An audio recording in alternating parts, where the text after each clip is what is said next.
This is Guardian Radio, your station for up-to-the-minute news, intelligent, interactive, and engaging conversation. 96.9 FM. The views and opinions of the hosts and guests are their own and do not necessarily reflect the position of the management and staff of Guardian Network.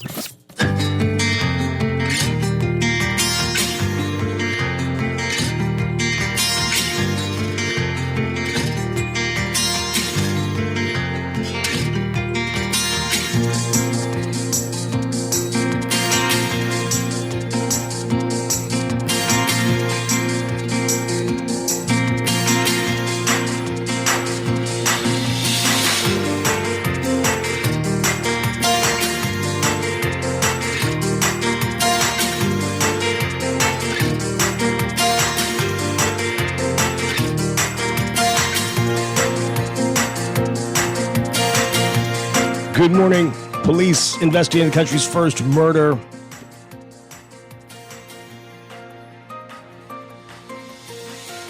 The FOIA office awaiting technology to launch a pilot project.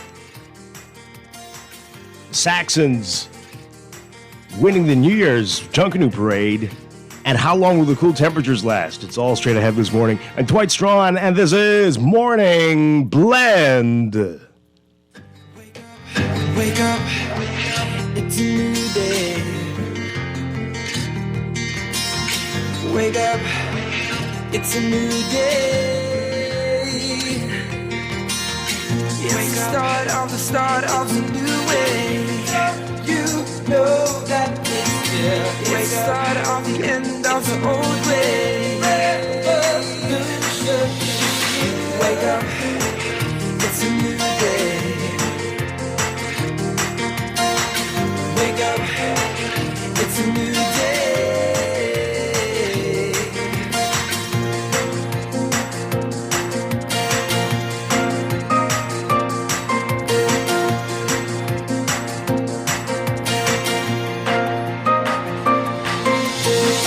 Wake up, it's a Good morning again, Bahamas. It is Tuesday, January 2nd, 2024. Happy New Year, everybody. Welcome to Morning Blend on Guardian Radio 96.9. Again, I'm Dwight Strachan. In a moment, Duquesa Dean will be joining us. Also, this morning, we'll get deeper into Junkanoo, talking with a couple of insiders about this season's parades and the future. And later in business, we're talking with One Resort and their special offers for the next few weeks. You don't want to miss that. That's all straight ahead, but first, it's time for the overnight, the latest breaking news from while you were sleeping, and the top national and international headlines this morning.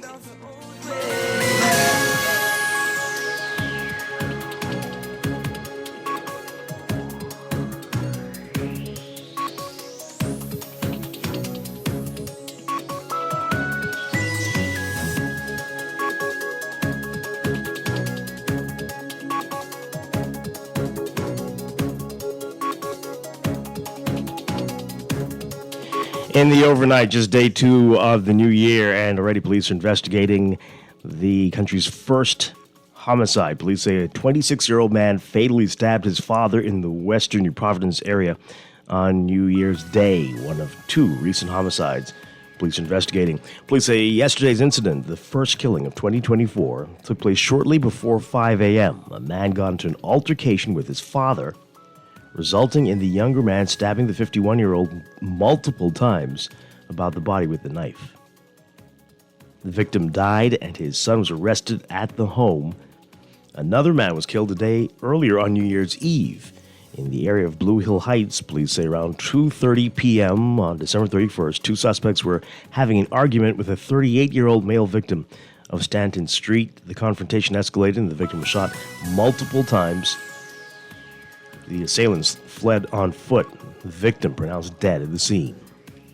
Police said that quick response by officers from the Operation Ceasefire unit led to the arrest of the 27-year-old suspect in the Yellow Elder Gardens area. Officers from Operation Secure City confiscated two weapons suspected to have been used during the shooting after searching the area where the suspect was apprehended. Police are currently seeking a second male suspect connected to this incident. Commissioner of Police Clayton Fernandez speaking to reporters about the incident and crime trends on the sidelines of the 2024 New Year's Day Junkanoo Parade. He said while crime is trending down and police are working on more preventative measures, they can't predict when conflicts will occur. He said young people need more conflict resolution skills. Fernandez says he's preparing to unveil 2023 crime stats at a year in review media briefing, but said police are or will be more aggressive this year to continue to drive crime down. Well, police charging 3 men in connection with separate murders that took place days before Christmas. 30-year-old Jonathan Davis is accused of the December 23rd, 2023 murder of Vantoy Bethune. He was gunned down in the parking lot opposite Solomar restaurant, where he moments earlier celebrated his wife's 30th birthday. Police arrested Davis the same day in the Stapleton Gardens area, and they allegedly recovered a black and silver 40mm pistol.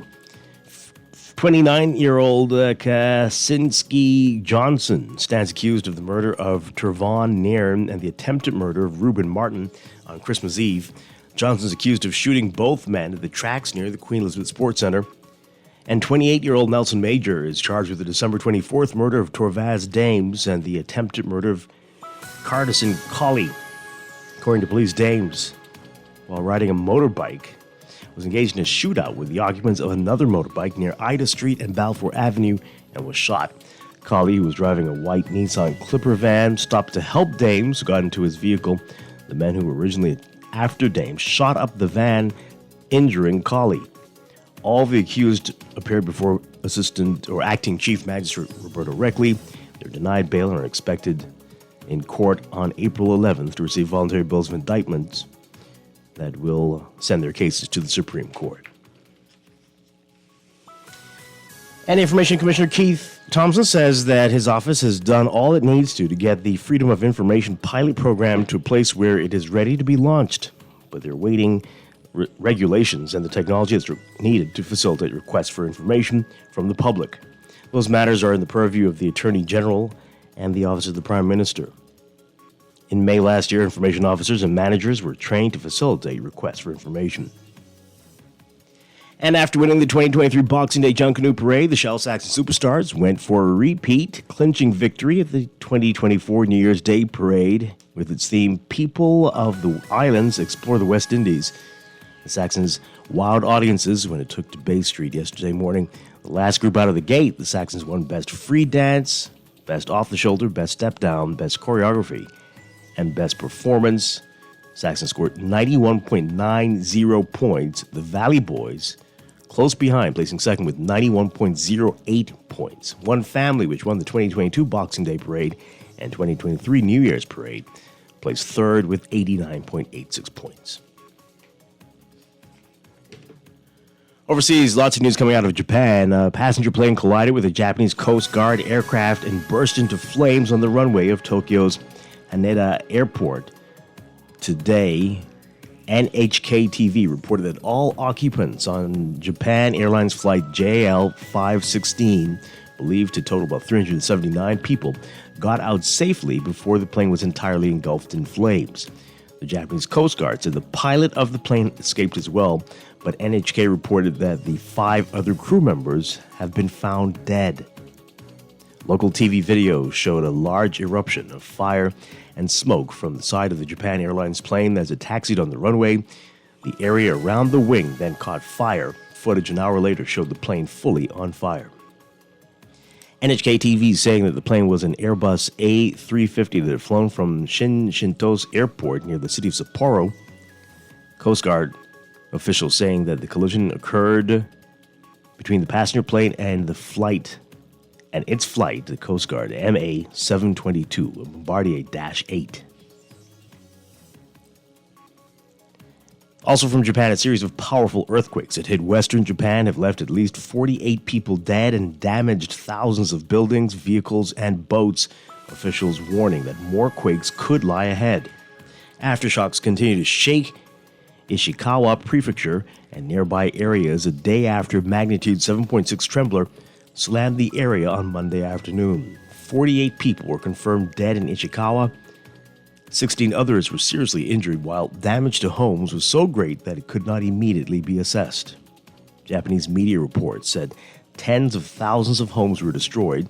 government spokesperson saying that 17 people were seriously injured and gave a slightly lower death tally while saying he was aware of the prefecture's tally. Water, power, and cell phone service still down in some areas, and residents expressing sorrow about their destroyed homes and uncertain futures.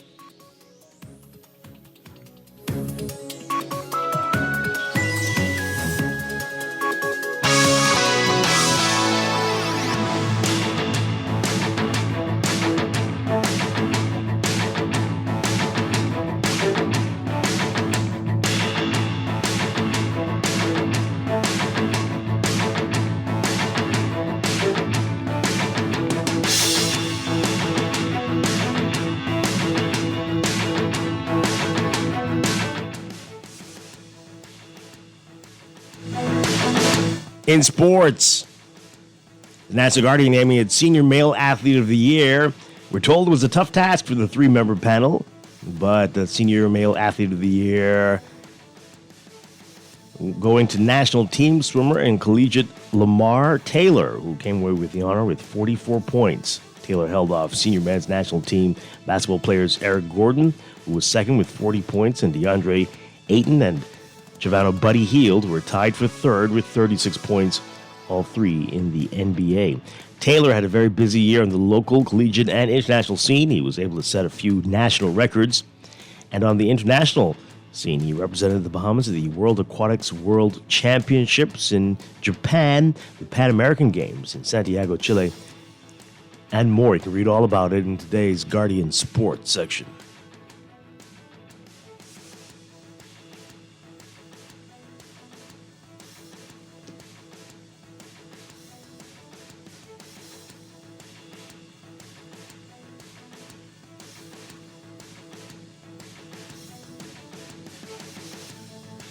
From the NBA, Jordan Clarkson coming off the bench to post the first regular season triple-double by a Utah player since 2008, leading the Jazz to a 127-90 win over the Dallas Mavericks Monday night. Clarkson had 20 points, 11 assists, and 10 rebounds, the first triple-double of his career, and the first for the Jazz in a regular season game since Carlos Boozer had one on February 13th, 2008, a stretch of 1,256 games. Also, Clarkson's triple-double was the first in more than 40 years for a Jazz player coming off the bench, dating back to February 5th, 1983, where Mark Eaton had 12 points, 14 rebounds, and 12 blocked shots. From college football, Michael Penix Jr. hasn't faced a defense like Michigan's, and the Wolverines certainly haven't faced a quarterback like the Heisman Trophy runner-up from Washington. The matchup will be the most intriguing in the college football playoff championship game at NRG Stadium in Houston on January 8th. That match reassured now after the performance of Penix and Michigan's best in the nation defense in the CFP semifinals Monday. Penix throwing for 430 yards and 2 touchdowns in the Huskies' dramatic 37-31 win over Texas in the Sugar Bowl. Michigan harassed Alabama quarterback Jalen Milroe most of the afternoon and stopped him short of on 4th and goal at the Wolverines' 3 to finish 27-20 overtime in the Rose Bowl. So Michigan-Washington will be the third all-time meeting between 14-0 teams. The Wolverines are listed as a 4.5-point favorite, according to FanDuel Sportsbook. Washington will give the disintegrating Pac-12 a chance to go out in a blaze of glory. 10 of the Pac-12 programs are dispersing to 3 of the 4 remaining power conferences next season. The Huskies will join Michigan in the Big Ten. That's sports, and that's the overnight. Time for your first look at weather.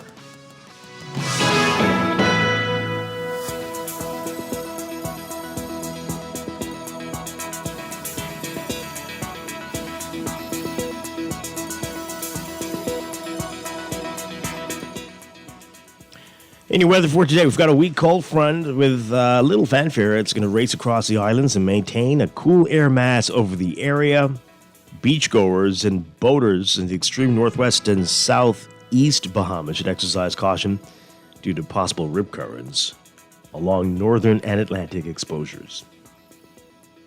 For today, for the Northwest Bahamas, we're looking at partly cloudy and cool conditions. A bit breezy in the extreme Northwest Bahamas.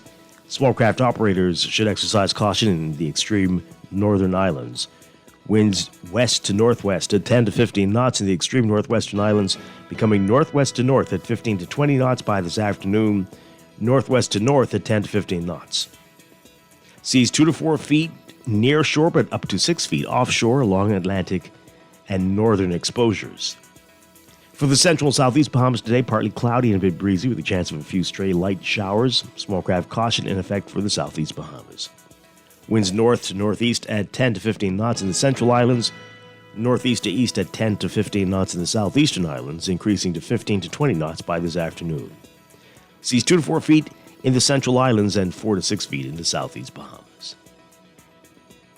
Temperature-wise right now, we are at about 59 in New Providence. Some parts of the island registering even cooler temperatures.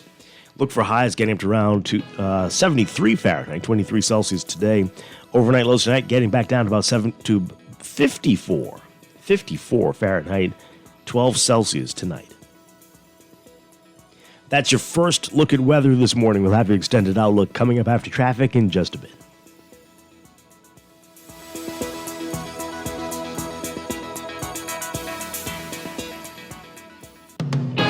It is time for break, but when we come back, we're discussing the day's top stories right here on your home for fresh news and smart talk all day. Guardian Radio 96.9.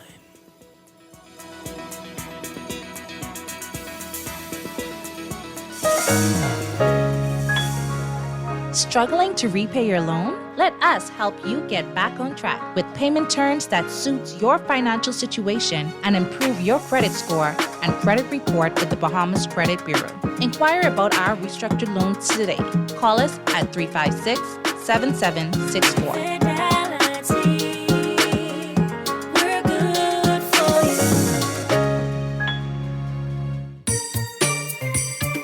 Cashmas time, here we go. Mercy's doing it big this year. Cashmas time with extra chair. 12 days of merry winnings from your friends at Island Bay. Friends we trust, hey we know. Cashmas time, here we go. Prizes and lots of dough. This Christmas, come catch a lick with 20 on your account. Quick, quick, quick. And you can win some awesome stuff at Percy's Island Bay. Yeah. Struggling to repay your loan? Let us help you get back on track with payment terms that suits your financial situation and improve your credit score and credit report with the Bahamas Credit Bureau. Inquire about our restructured loans today. Call us at 356-7764. This is Guardian Radio 96.9 FM. Fresh news, smart talk, all day. Wake up, it's a new day. Wake up, it's a new day. It's the start of a new way. You know that it's here. It's the start of the end of the old way. Wake up, it's a new day. Wake up, it's a new day.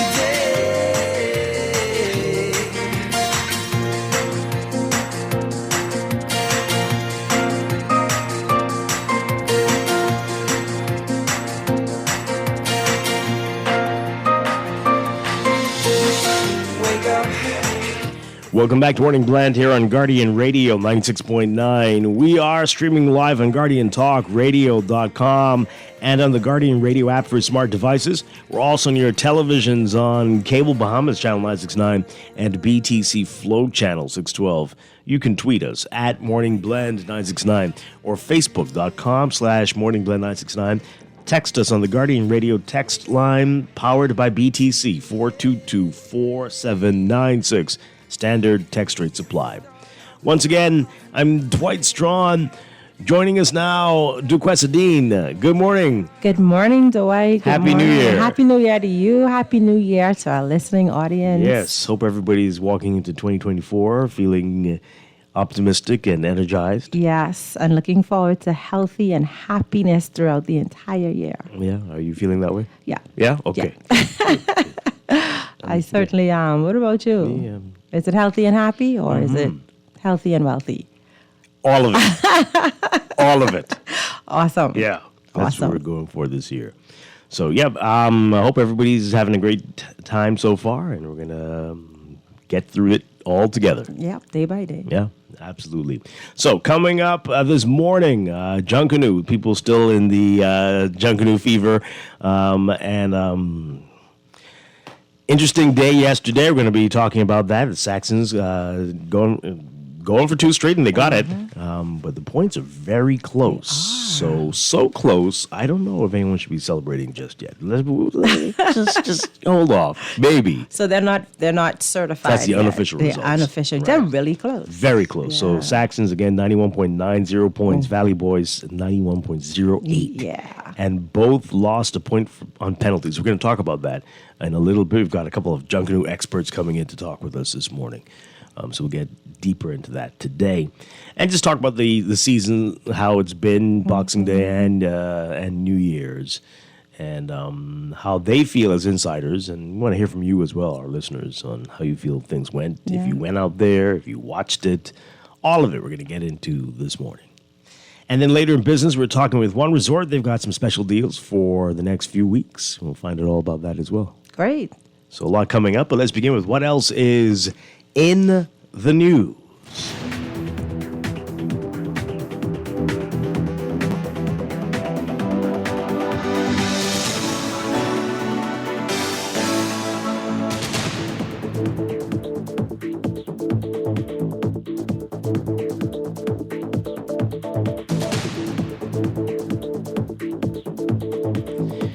And in the news, of course, sadly, we're starting off the year with bad crime news. Already, we're just hours into the second day of the year. We already have had our first murder yesterday, hours into the new year. Yes.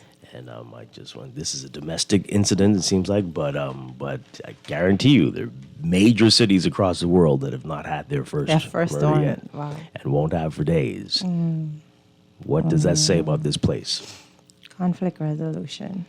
Got a lot of Definitely, issues, yeah. a lot of issues. Heated heads. This is a very sad one here. So Artenika Thompson writing about that. So police said that a 26-year-old man fatally stabbed his father in their Western New Providence home on New Year's Day. One of two recent homicides police are investigating. Police say yesterday's incident, the first killing of 2024, took place shortly before 5 a.m. Wow. A man got into an argument, an altercation with his father, resulting in the younger man stabbing the 51-year-old multiple times about the body with a knife. The victim died, and his son was arrested at the home.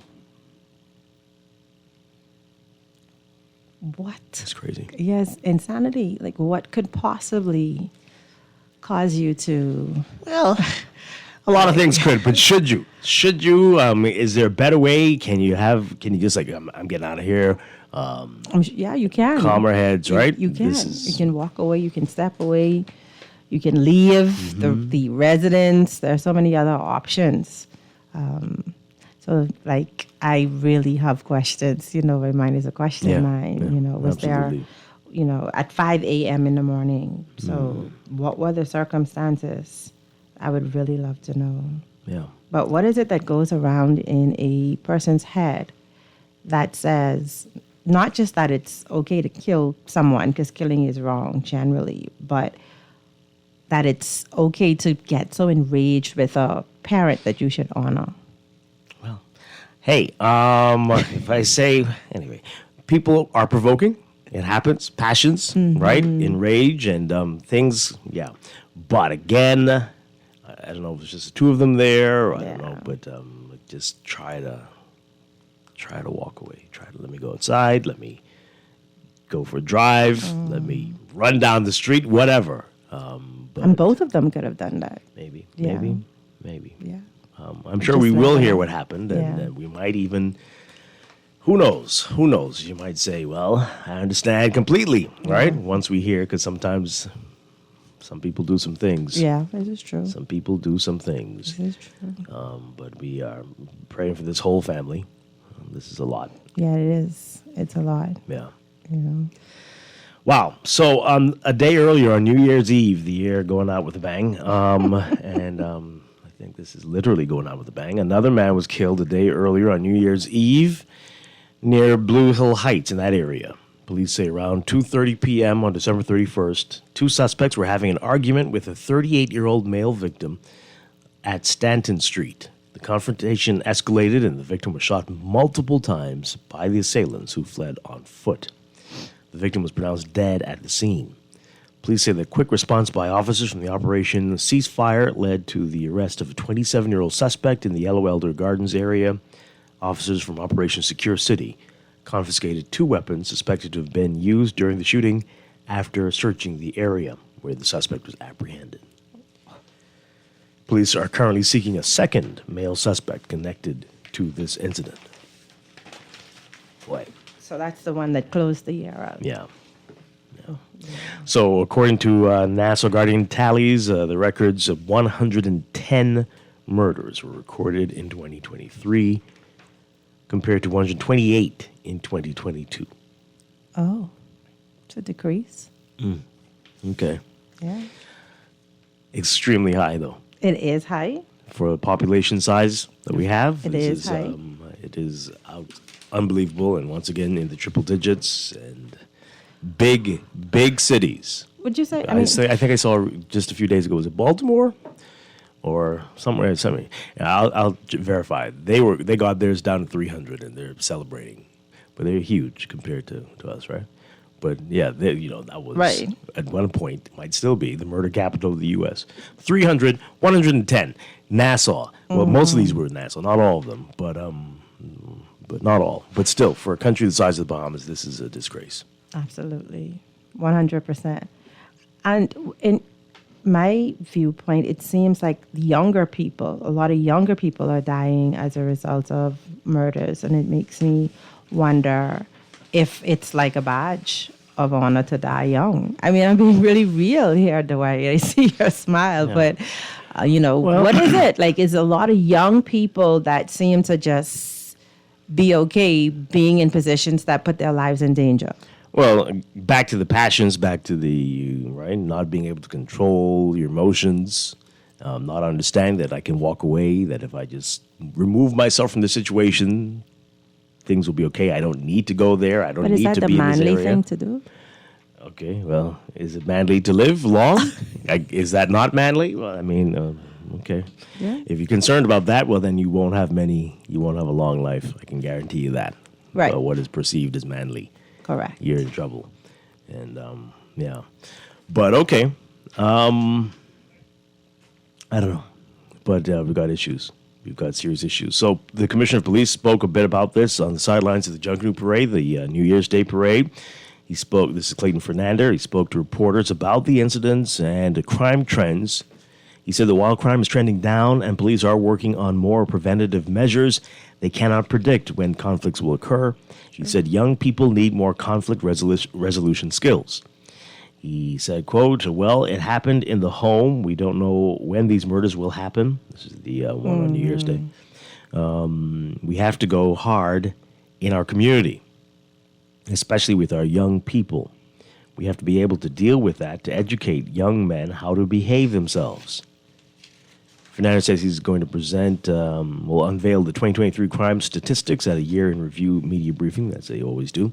But he said police will be more aggressive this year to continue to drive crime down.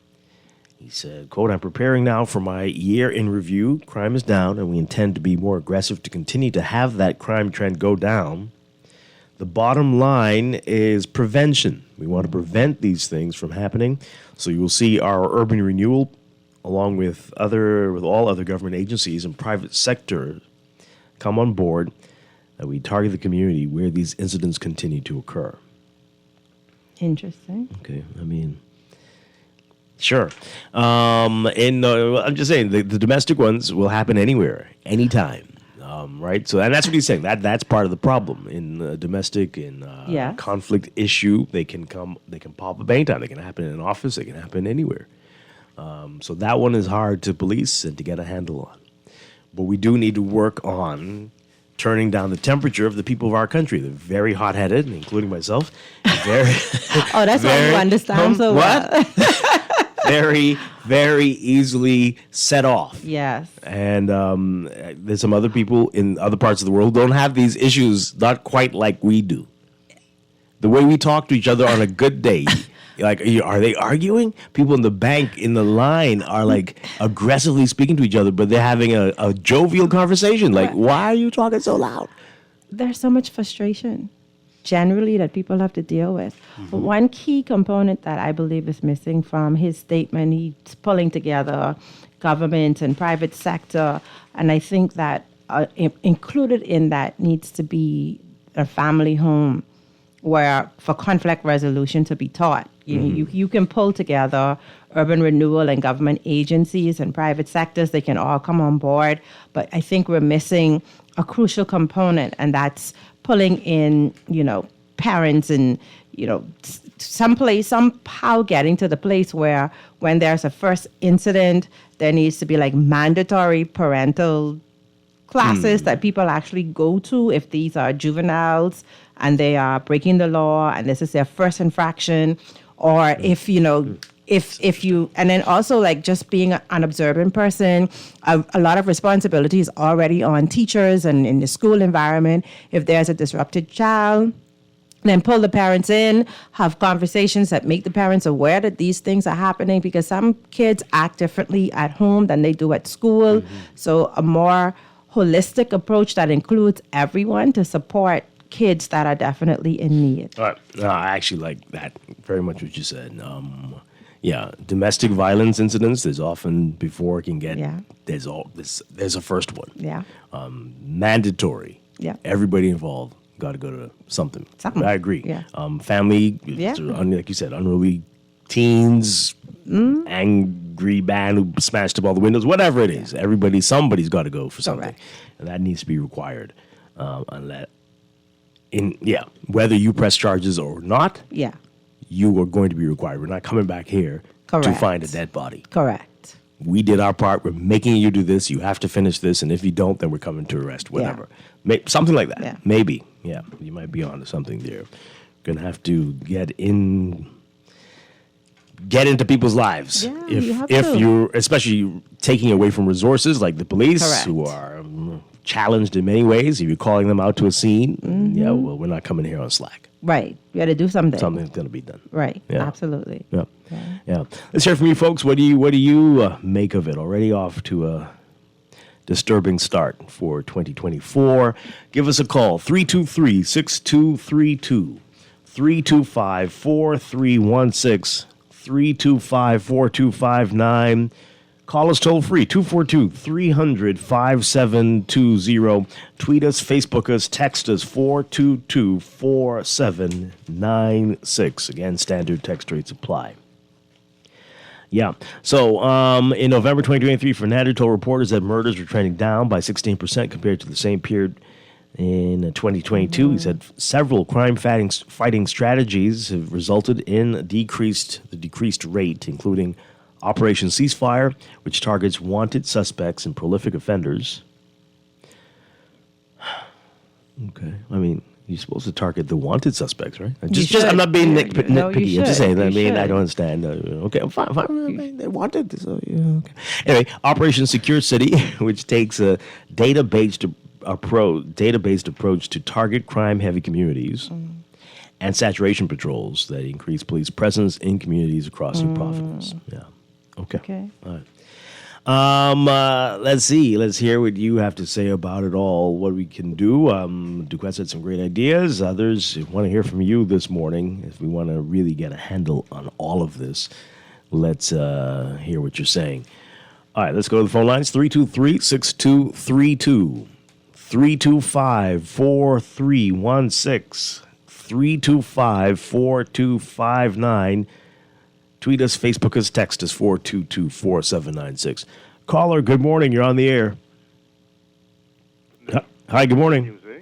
No, Good. no, how many let you? I don't celebrate New Year. Hi. You're on the air. Huh? Are you talking to us? Yeah, hello. Hi, No, good- I'm saying it's a happy New Year, but the wars continue. Okay. Yeah. All right, so that's why I don't celebrate it. But Dwight, and good morning to your guests. Good morning. We could avoid the therapy providing we teach these kids what I was taught. Now, let me tell you what was given to me, and that's what I follow. I have 2 days. The day I was conceived, that's one day. That's when I was generated by the G. That's the G in God. When I was delivered, that was the operator. That's when I came through about 9 months afterward. So I kind of realized that there are two of me. All right? And then, of course, the D is when I'm going to be destroyed and regenerated. If we teach these children that there are two of you, and when you leave, you're going to have to watch a movie because the perfect one that stayed with God is the one that was conceived. That didn't come through. You grew up, and now you are operating. And when you leave, Dwight, you're going to see the movie of what you became and what God had in mind for you. And if you walk through life realizing that you're going to face the perfect one of you and the polluted one that you became, you might live a little bit more better. Oh, boy. All right? Wow. Have a good day. You too. Okay. That was deep.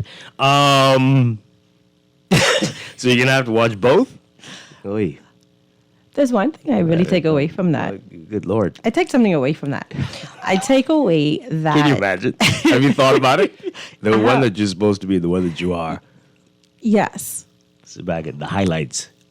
But I take something away from it though, Dwight. What I take away is that the new year is just a new day. It's just like another day. It's like, many. Yeah, it's like nothing changes because we've gone from 2023 into 2024. Very true. Right. And then In fact, the second, in some cultures, yesterday was just a day. right, but They it didn't just wasn't a even day. New Year's right, for them. Right. So,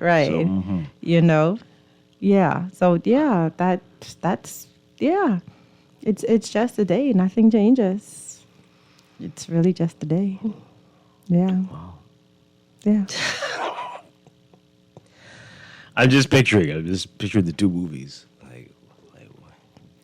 I mean, you don't. No, seriously, you don't. Remember what you did in 1997. You don't see them now, like with your conscience. Like, do you see, like, when you do something wrong, you see yourself like, okay, this is something that I did, and then in your conscience, you're like, okay, well, this is how I should have handled that. Perhaps that's like your two selves, right? Yeah, your conscience is trying to guide you in your actions. I wish he didn't hang up because I was going to ask him if he knows the date that he was conceived. How did he figure that one out? I mean, I have figured out the month. Really? Like, I know what happened. Okay. But I mean, you should be able to figure that out. Most people. Right. But do you know the date? You spoke to your folks about that? Okay. Well, good for you. And you celebrate that too? What do you do on that day? It's kind of weird. Do you really think about it? Should you? It's kind of creepy. Yeah. You celebrate the day that you came in. Your birthday. Oh, okay. Yeah. Good morning, caller on the air. Hi, are you there? No, okay, let's take the other call. Good morning, caller on the air. No, they're gone. Okay. I think we chased them off with the call. Let's get to these messages here. Happy New Year's, Dwight, and a very special Happy New Year's to all my Shell Saxon superstars. Yes. To them and all the groups, all the junketing Yes. groups, right? Happy New Year.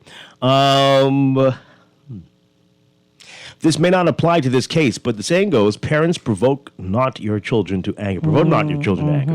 Yes. What is accepted as discipline in this country, shouting at, cursing at, slapping, throwing objects, and physically abusing children provokes anger. Discipline should be handed out when the parent is calm.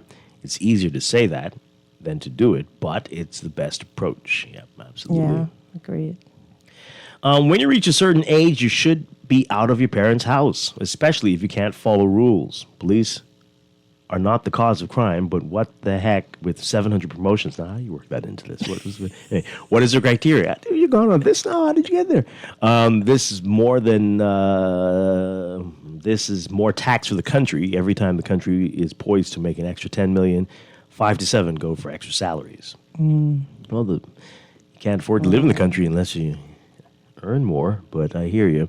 Don't know what you lump the two of these together for, but I hear you. I'm glad you got your point out. All right. Dwight DeQuesta mentioned a family home. How can you have one when women are procreating with Tom, Dick, and Harry? Oh boy. Well, I mean, it's a true statement. Let's just. I mean, it's kind of like derogatory in some senses. However, in some senses, yeah, in some senses, did right? Tom and Harry not know about Dick? Right. So I mean, I understand to an extent that he is saying that I'm thinking that the texter is making some comment about single family homes. Yeah, but why didn't Tom want to marry her? Right. But there is that responsibility. Why Or are Harry. men walking away? Yes, right. So exactly. it's kind of like dual. And if she's that horrible, then why are you? Right. Why are you all doing what you're doing with her? Right, because don't let me no. Some men don't want the responsibility, but they want all of the fun. Okay, so all of the fun. Knowing that, right? So protect yourself, right? Avoidance, prevention. Mm-hmm. We always talk about prevention being better than cure. Bottom line, texter, stop it. Don't blame. Right, everybody's responsible here. Yeah. All the people involved. Anyway, okay. Dwight DeQuesta. Dwight, can you please use your microphone to ask Alive to explain what is the reason for the fiber outage in Stapleton Gardens? We had no TV since lunchtime yesterday. Oh, wow.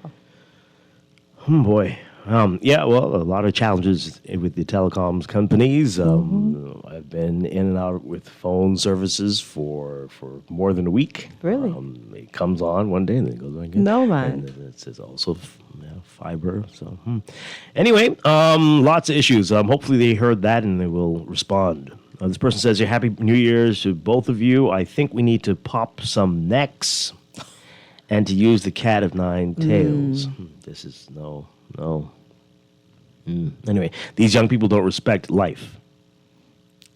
So execute them, and then they'll get it. That's what you're saying. Okay. Great. This one says here, there's far too much corruption in our countries and law enforcement for our country to change. Nothing will change because this is definitely our fourth economic industry that far too many business people who are also in law enforcement benefit from. Which one? Corruption is the fourth industry? Or crime? That's what you're saying? Yeah? Wow. All right, let's take this call and then we got to take a break. Good morning, caller. You're on the air. Good morning, Dwight. How you doing? Doing well. Good morning. Good morning. Happy New Year to you and your host. Yes, you too. Happy New Year. Thank you. I'd like to just briefly comment on the situation with the family and crime, and if you would permit me to leave at least 3 points that you can raise with the Junkanoo experts when they come into the studio. As it relates to the family matter, I know that the government has proposed a national youth service, which to me would be a long-term strategy. It will be interesting to see out of all the suggestions that the Bahamian people would have been giving to the government over the years on how to approach the existing challenges with crime and family, to see which of those solutions they would include in their medium and short-term solutions. But I don't think the government is lacking on recommendations as to how to approach the challenges. I think what is lacking is decisive action and comprehensive and cohesive action to address it. Having said that, with respect to the Junkanoo, if you can raise with the committee or the experts, what are their views, or are they open to recommending to the JNC a approach where instead of having Bahamians all try to converge and drive towards the Junkanoo site, the downtown, if we can look at approaching a park and ride approach where Bahamians park at various satellite sites and have shuttles take them to the downtown area. And that, in my view, would be a way that would minimize the massive congestion that takes place in a 5-block radius because everyone is trying to get to downtown. Okay, now that is a fantastic idea. Do we really need them? Can't private people come together and do that? Do we have to have them? I mean, I know it would be better if they were, but if not, can we do that on our own?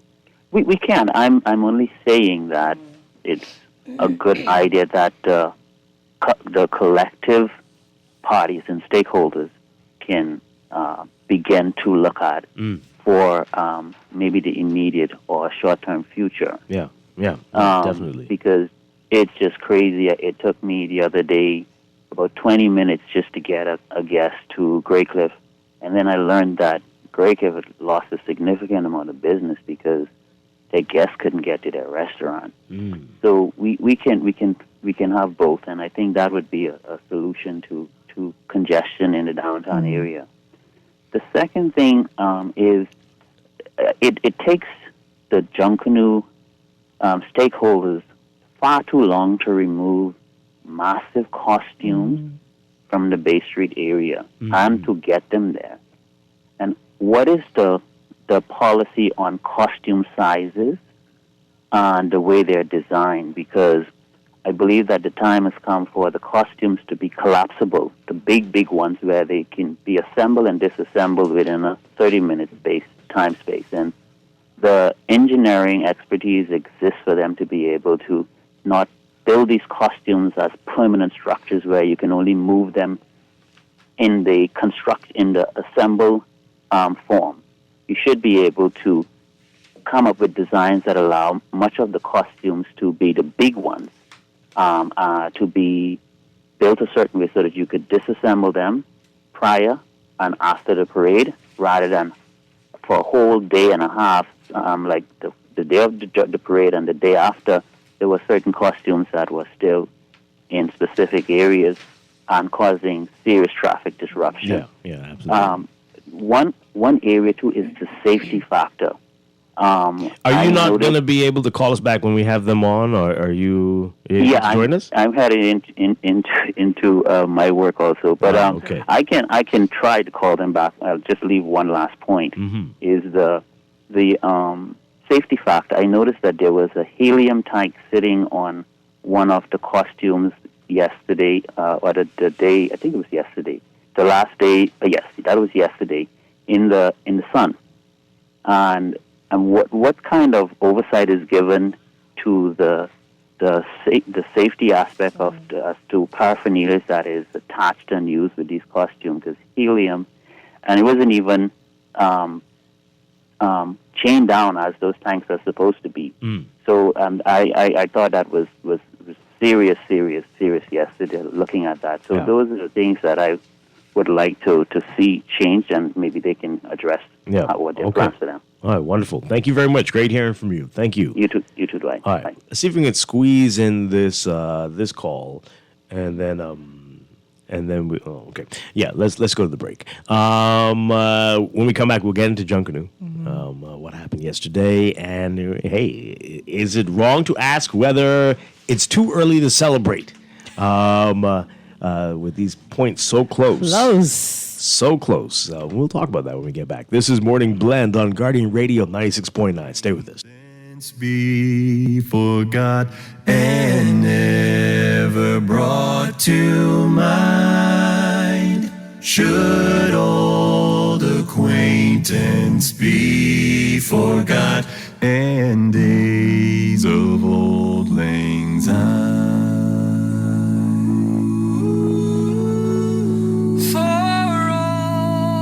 Lang Syne, my dear, for old Lang Syne, we'll take a cup of kindness yet for old Lang Syne.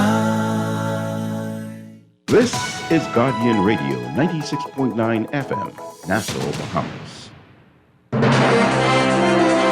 This is AP News. I'm Rita Foley. A passenger plane burst into flames on the runway of a Tokyo airport this morning, and that's just the start of this frightening story. The AP's Karen Shamas has more. Local news reports say the Japanese Airlines plane hit another aircraft after landing. NHK TV reported that all occupants of Japan Airlines flight JAL 516, believed to total 379 people, got out safely before the plane was entirely engulfed in flames. The AP's Karen Shamas reporting, but a new broadcast in Japan now says 5 crew members on a Japanese Coast Guard plane involved in the crash at the airport in Tokyo have been found dead. There's also word from Japan this morning that series of powerful earthquakes that slammed into western Japan on Monday has killed at least 48 people. Officials are warning people in some areas today to stay away from their homes because of a risk of more strong quakes. And if you know anything about this, police in Rochester, New York would like to hear from you, says the AP's Jackie Quinn. Chief David Smith on WHAM says a Ford Expedition ran into a Mitsubishi Outlander, which caused a big explosion. Once the fire was extinguished, first responders located at least a dozen gasoline canisters in and around the striking vehicle. 2 people in the Outlander were killed, and now authorities are trying to learn why there was so much fuel inside the Expedition. Determine exactly what led to this tragedy. The driver of that vehicle was critically injured. Several pedestrians were also hurt as the 2 vehicles rolled into a crosswalk after they collided. I'm Jackie Quinn. Ukraine's 2 largest cities came under attack from Russian missiles this morning, killing at least 4 people. Kyiv, the capital, and Kharkiv. This is AP News. Now to the AP's Norman Hall and a Star Trek fan. The ashes of a Canadian Star Trek fan are to be sent into space, along with those of some of the TV series stars. The family of Gloria Nolan, a mother of 8 who was a huge Star Trek fan, has ensured the final frontier will be her ultimate resting place.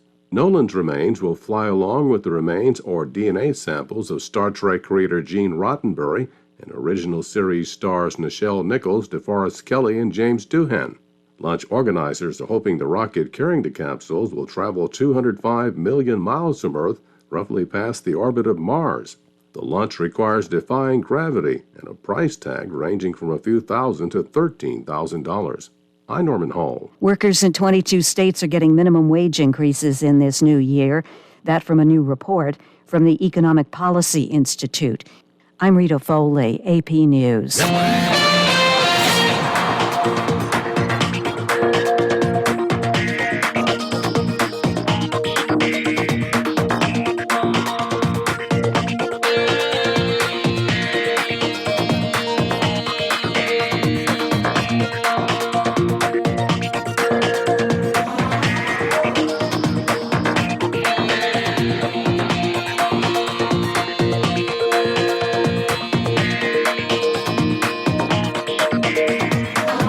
7:49 time, and time for your first look at traffic for the morning, brought to you by RBC. Visit rbc.com/Caribbean for more information.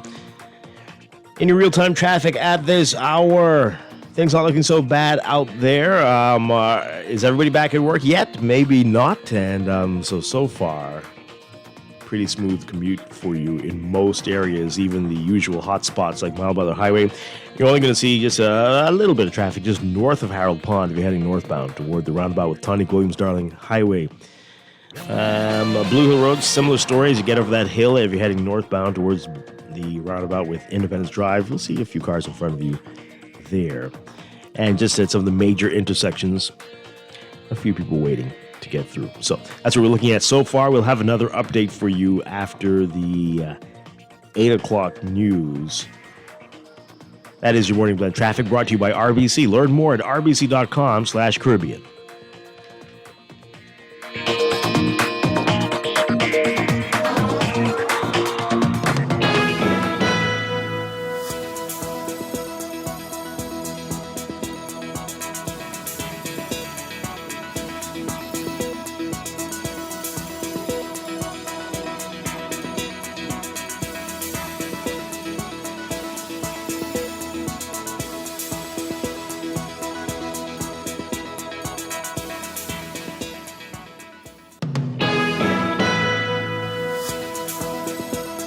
And time for another check of your weather for today. We've got a weak cold front with little fanfare. It's going to race across the islands and maintain a cool air mass over the area. Beachgoers and mariners in the extreme northwest and southeast Bahamas should exercise caution due to possible rip currents along northern and eastern or Atlantic exposures. For the northwest Bahamas today, forecast calls for partly cloudy and cool conditions, a bit breezy in the extreme northwestern islands. Small craft operators should exercise caution in the extreme northern islands. For the central and southeast Bahamas, partly cloudy and a bit breezy with a chance of a few stray light showers. Small craft caution in effect for the southeastern islands as well. Temperature-wise today, we're warming up a little bit. We're about 64 degrees right now, partly cloudy skies in Nassau. Look for highs getting up to around 73 Fahrenheit, 23 Celsius. Overnight lows tonight getting back down to a cool 54 Fahrenheit, 12 Celsius.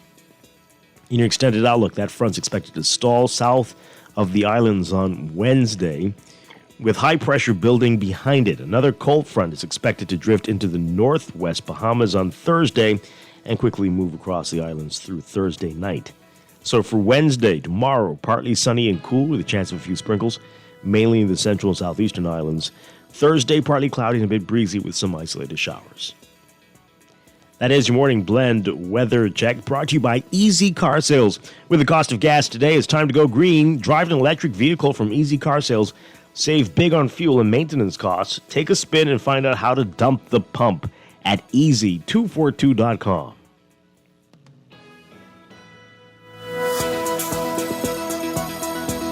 Whether you're looking for your first or new home or even using your existing home as equity, RBC understands that your journey to home ownership is unique and your mortgage financing should reflect that. That is why at RBC we have dedicated mortgage specialists that provide sound advice and helpful solutions to make your dream home a reality. Best of all, the RBC mortgage team is mobile, flexible, and will meet you almost anywhere. Visit rbc.com/take 60 seconds to connect with an RBC mortgage specialist.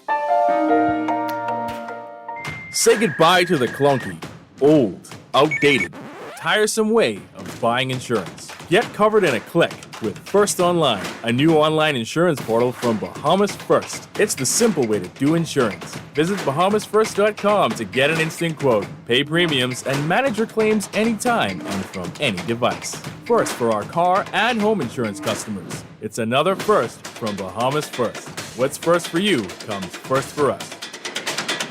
There's a new electric vehicle in town, the Jack brand of SUVs, trucks, sedans, and commercial vans, available only at Easy Car Sales, home of the fully electric vehicle. For a powerful, smooth ride at a fraction of the cost to drive, leave the pump behind and hit the road with Jack. Visit easy242.com to see our brand new Jack models and drop into Easy Car Sales for a test drive. It'll have you singing. Hit the road with Jack, and don't you pump gas no more. What would you do with extra cash? Plan a trip. Overhaul my wardrobe. With CIBC First Caribbean, you can get comfy with savings on your mortgage costs. Buy or build your home or switch your mortgage to us and get up to US $1,000 off the loan application fee. Up to US $2,000 off home insurance. With up to US $10,000 towards switching costs, your pockets will be comfy too. Visit CIBCFCIB.com/get comfy for more information. Conditions apply. Wherever you're headed, the Custom Computers Know-How team is standing by to help guide you in the East and the West. We now have 2 convenient locations on Patton Street in Palmdale and our newest store in the Caves Village Shopping Plaza through the Blake Road entrance. Discover the latest products by top international brands and the knowledge you need to unleash tomorrow's technology today. Drop by Custom Computers out east or out west. We're open Saturdays from 10 till 4. The National Insurance Board encourages all employers and self-employed persons to stay ahead of the 2024 rush by scheduling a meeting with your inspector today. A one-on-one appointment with your inspector ensures that your account is up to date and compliant, making it a hassle-free process when applying for your tax compliance certificates and business license renewals with the Department of Inland Revenue. Stay ahead, avoid delays. Keep your business thriving. Contact your inspector now. Your success is our priority. What would you do with extra cash? Plan a trip. Overhaul my wardrobe. With CIBC First Caribbean, you can get comfy with savings on your mortgage costs. Buy or build your home or switch your mortgage to us and get up to US $1,000 off the loan application fee. Up to US $2,000 off home insurance. With up to US $10,000 towards switching costs, your pockets will be comfy too. Visit CIBCFCIB.com/get comfy for more information. Conditions apply. At Wendy's, we are different. We don't just use beef. It's fresh, never frozen. Our burgers are square because we never cut corners. Served hot off the grill with fresh lettuce, tomatoes, onions, and American cheese. We believe in fast food done right. Always serving fresh, never frozen beef. Order a hot, juicy Dave single, double, or triple. Made with fresh, never frozen beef. Now only at Wendy's. Different inside and out. This is Guardian Radio 96.9 FM. Fresh news, smart talk, all day.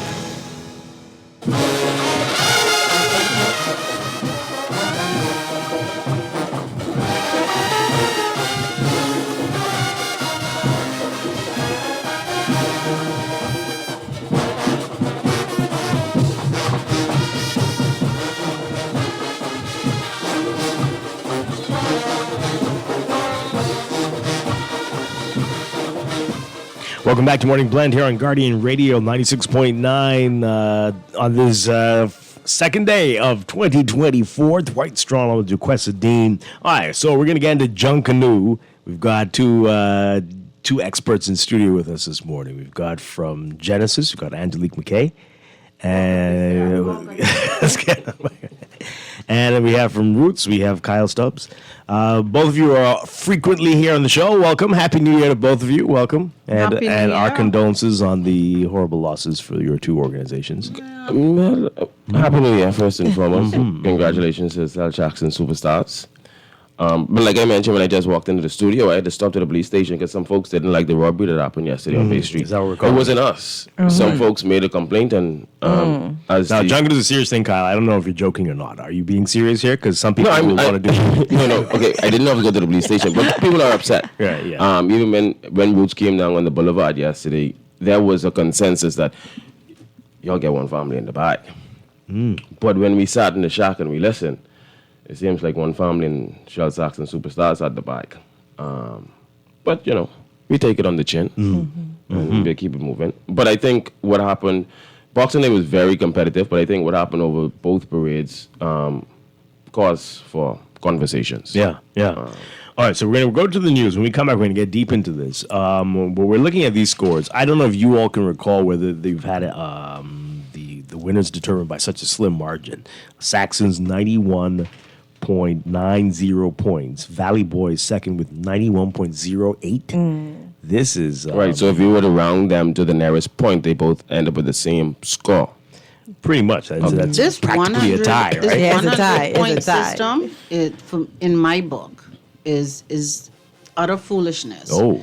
How is it that a group wins by a point or less than a point, half a point? Come on, man. Yeah. All right, we're going to get into that and a whole lot more when we get back after the news. This is Morning Blend on Guardian Radio 96.9.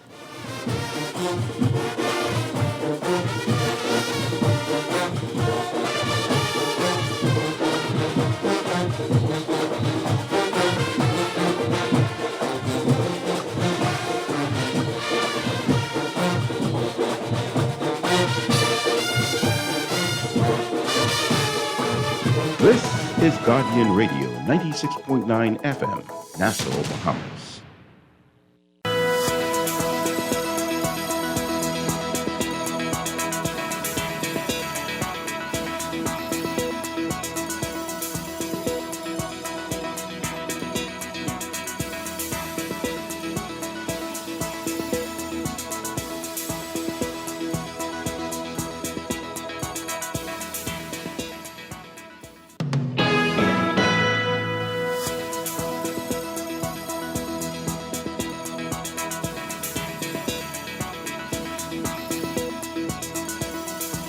Welcome back to Morning Blend on Guardian Radio 96.9. We are streaming live on GuardianTalkRadio.com and on the Guardian Radio app for your smart devices. We're also on your televisions on Cable Bahamas Channel 969 and BTC Flow Channel 612. You can tweet us at Morning Blend 969 or Facebook.com/Morning Blend 969. Text us on the Guardian Radio text line powered by BTC 4224796. And now at 8:14, time for another check of your weather for today. We've got a weak cold front with little fanfare. It's going to race across the islands and maintain a cool air mass over the area. Beachgoers in the extreme northwest and southeast Bahamas should exercise caution. Mariners as well. Possible rip currents along northern and Atlantic exposures. For today, for the northwest Bahamas, partly cloudy and cool. A bit breezy in the extreme northwestern islands. For the central southeast Bahamas, partly cloudy and a bit breezy with a chance of a few stray light showers. For small craft operators, you should exercise caution in the extreme northern islands and caution's in effect for the southeast Bahamas. Temperatures today, look for highs getting up to only about 73 Fahrenheit, 23 Celsius. Overnight lows tonight getting down to about 54 Fahrenheit, 12 Celsius. It's about 66 degrees right now in Nassau under partly cloudy skies. In your extended outlook, that front's expected to stall just south of the Bahamas on Wednesday, with high pressure building behind it. Another cold front's expected to drift into the northwest Bahamas on Thursday, and then quickly move across the islands into Thursday night. So for Wednesday, tomorrow, partly sunny and cool again, with a chance of a few sprinkles, mainly in the southeast and central Bahamas. And then Thursday, partly cloudy and a bit breezy with isolated showers. That's your Morning Blend weather check.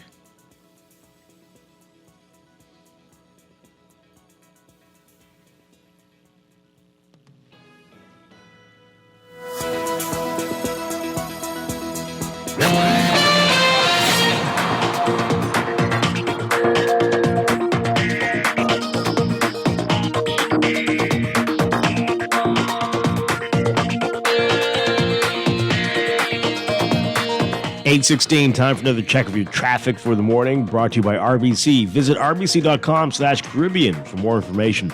Here's what's happening. We're seeing some building traffic now. We've got Marathon Road northbound, just north of Robinson Road. You're going to be seeing some traffic on your way to Wolf Road. Soldier Road also looking a bit busy for you north of Robinson and Prince Charles. Onto the intersection with Bernard, Wolf, and Village. That area looking a bit congested. And as you get closer to, on Village Road, you're going to be seeing some traffic there as well. Elsewhere, we've got Blue Hill Road, just north of Soldier Road as you approach Independence Drive. Traffic northbound building there. And Milo Butler Highway, just north of Harold Pond. You'll see some heavy traffic on the way to the roundabout with Tonique Williams-Darling Highway. Elsewhere, not much to talk about on this first work day for many people of 2024. That's your Morning Blend traffic brought to you by RBC. Learn more at rbc.com/Caribbean.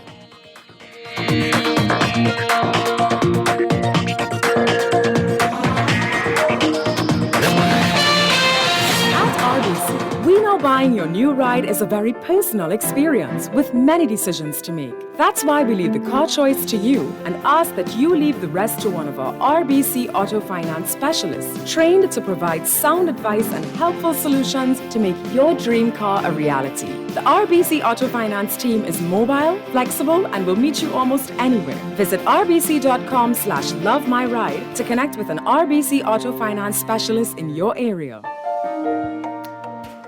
Champ, baby girl, cable guy is here. Since the very beginning, you have been with us. This is called wave, and this is called the internet. Okay. Right, so For over 2 decades, we've been with you every step of the way. Weevo is total class. Look at her go. She's in front. I follow me. So yeah, times may have changed, and so have your needs as our valued customers. But some connections stand the test of time. Rev, we're with you. Ready to save? You can put $100 into the CFAL Savings Express Plan and make sure your money keeps growing. Earn interest on your savings while you're sleeping, eating, or standing in line at the bank. Ready to invest? Start by putting $1,000 into our mutual funds and earn interest there too. Because at CFAL, your interest is our interest. Visit CFAL.com to start now.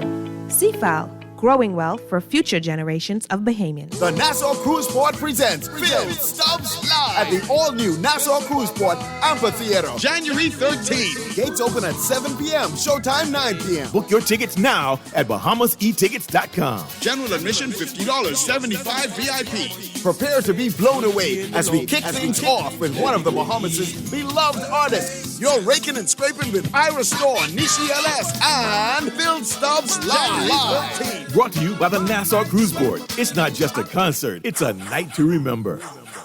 This is Guardian Radio 96.9 FM. Fresh news, smart talk, all day.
Welcome back to Morning Blend here on Guardian Radio 96.9. Dwight Strachan with Duquesa Dean. All right, so let's get into this junk news discussion. We want to play the results, the overall results as it was said yesterday, and then we'll get your reaction to it. We've been talking a lot about this off air with our guests this morning, Angelique McKay and Kyle Stubbs, and then we'll get into it all. So take a listen to the results, the overall results, as we heard yesterday.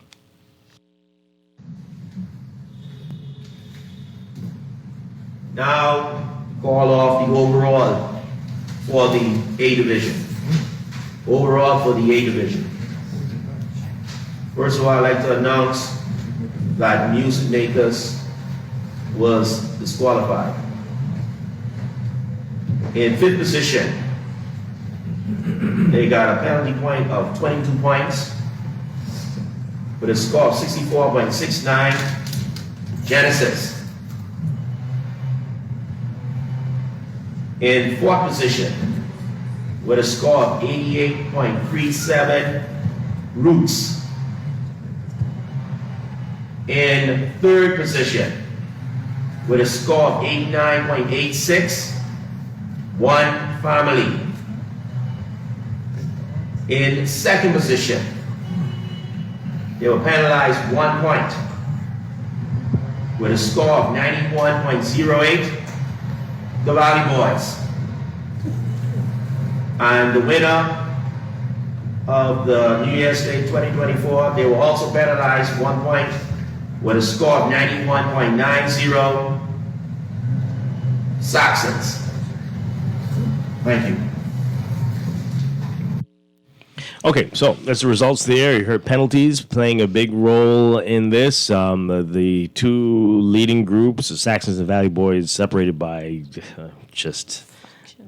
fractions, literally, yes, 91.90 to 91.08, and they both got a 1 point penalty. You all, do you know what the penalty was for?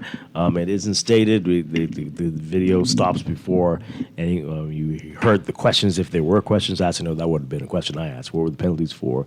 1 point each. But Genesis, your group, Angelique, had bigger penalties than 1 point. Yeah. What were they? We got one penalty, but it was a huge penalty. How big? We were 22 points, I think Wow. it was. Yeah.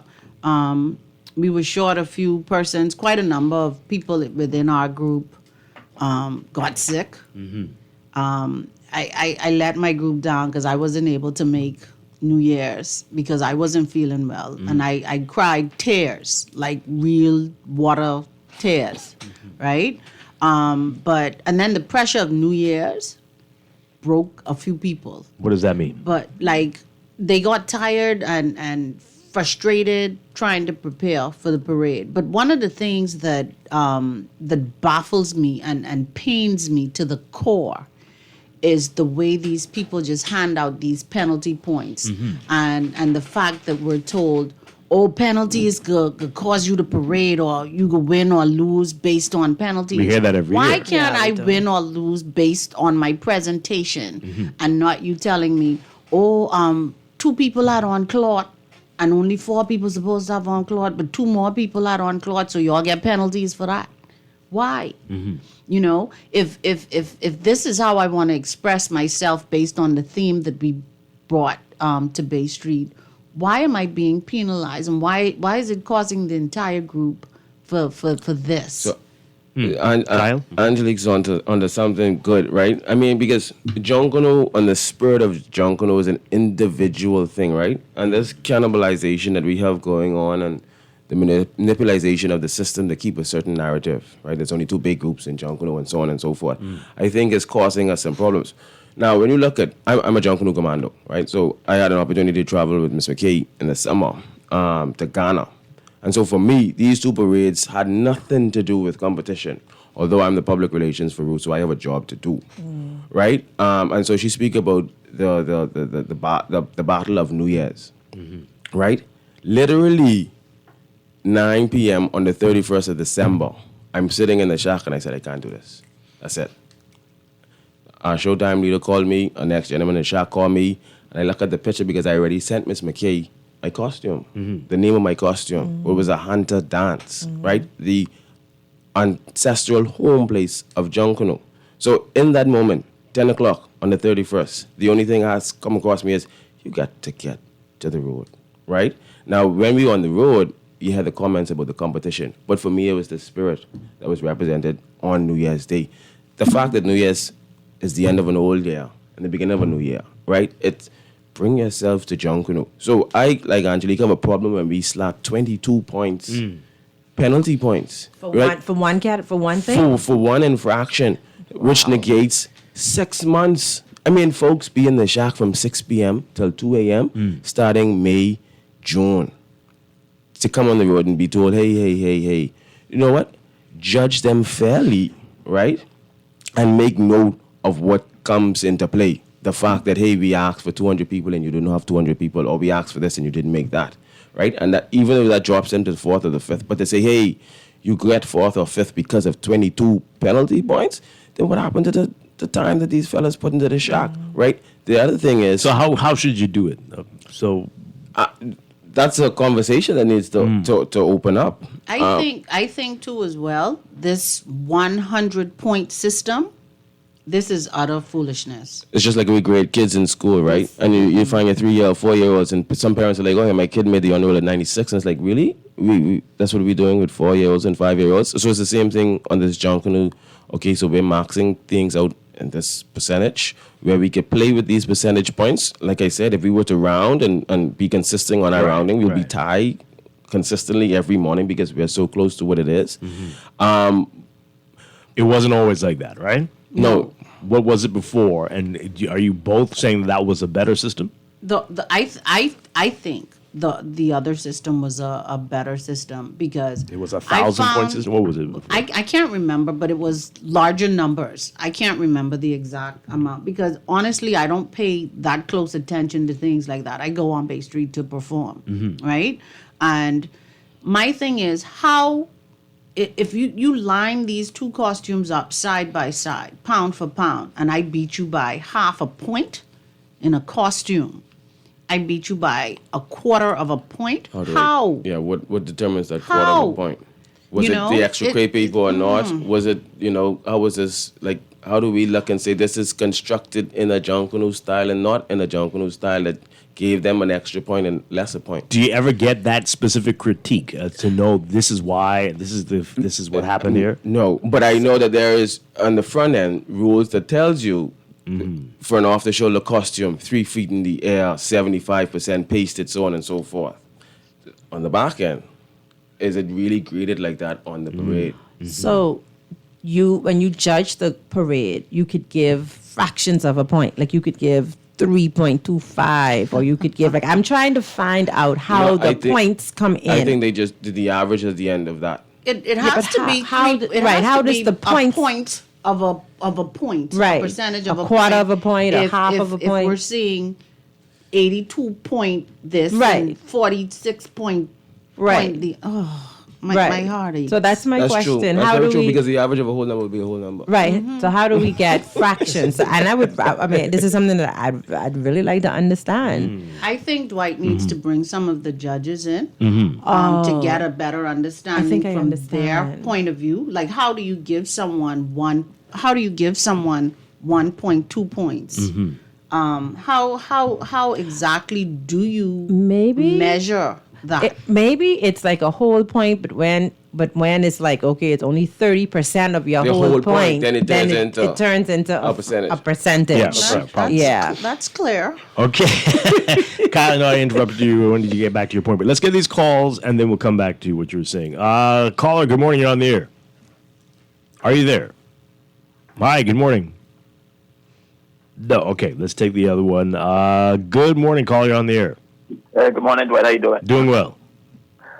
This is a question for your guest from there. Do you all think that in John Canoe, which is our number one culture, that they should have penalties? I mean, I'm sorry, my disqualification and John Canoe? No, sir. No. Thank you very much. That's the reason. That's what gets me upset because, okay, let's say I'm in the neighborhood of politics. Music Makers is my group. I don't want to go to no other group, but I want to represent my group on Bay Street. Now, I know that we don't have probably sufficient numbers of people, but I still want to go on Bay, because I love the culture. You know what I mean? And then you got young people inside who want to go there and represent Music Makers. And for you to tell me that you can disqualify me, which means that I get nothing. Nothing at all.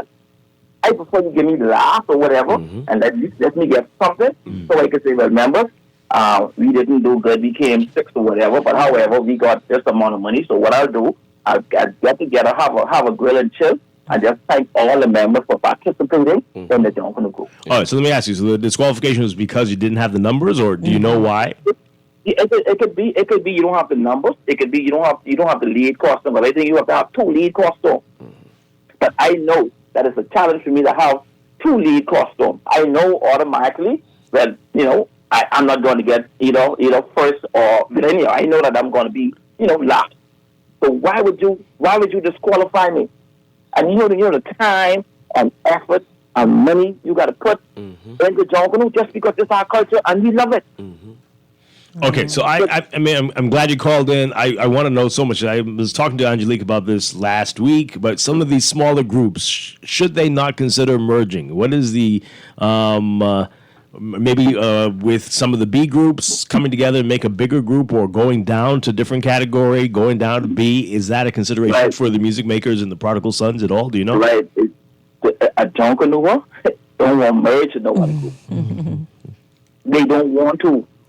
As I told people on Twitter, I mentioned this to somebody, and they told me, merge with Jama. I'm like, wow. So okay. All right, so you're not interested in that. We don't want to merge another. We don't want to merge another. We want our name. How do you get new members? I think we need to try to completely. So how do you get new members? What are things that you can do to attract new members? Well, makers have a good sponsor. So they have a good sponsor. They go there. They try to bring in new people, but you don't know how people go, man. They want to stick to a certain group, because they want to be in the prize money. Right. You feel me? Right. So I think they need to do away with disqualification. I hate it. I'm with you, sir. Interesting. Okay. Thank you very much. One of the things that we could do. If say we're going to go with Music Makers since they were just on, and if they see getting up to a certain point that they do not have the numbers or they do not have all of the things that are required, is there a safety net where they could say, okay, we tried, it's now September, October, we were not able to meet all of these requirements. Are we now able to go in the B category?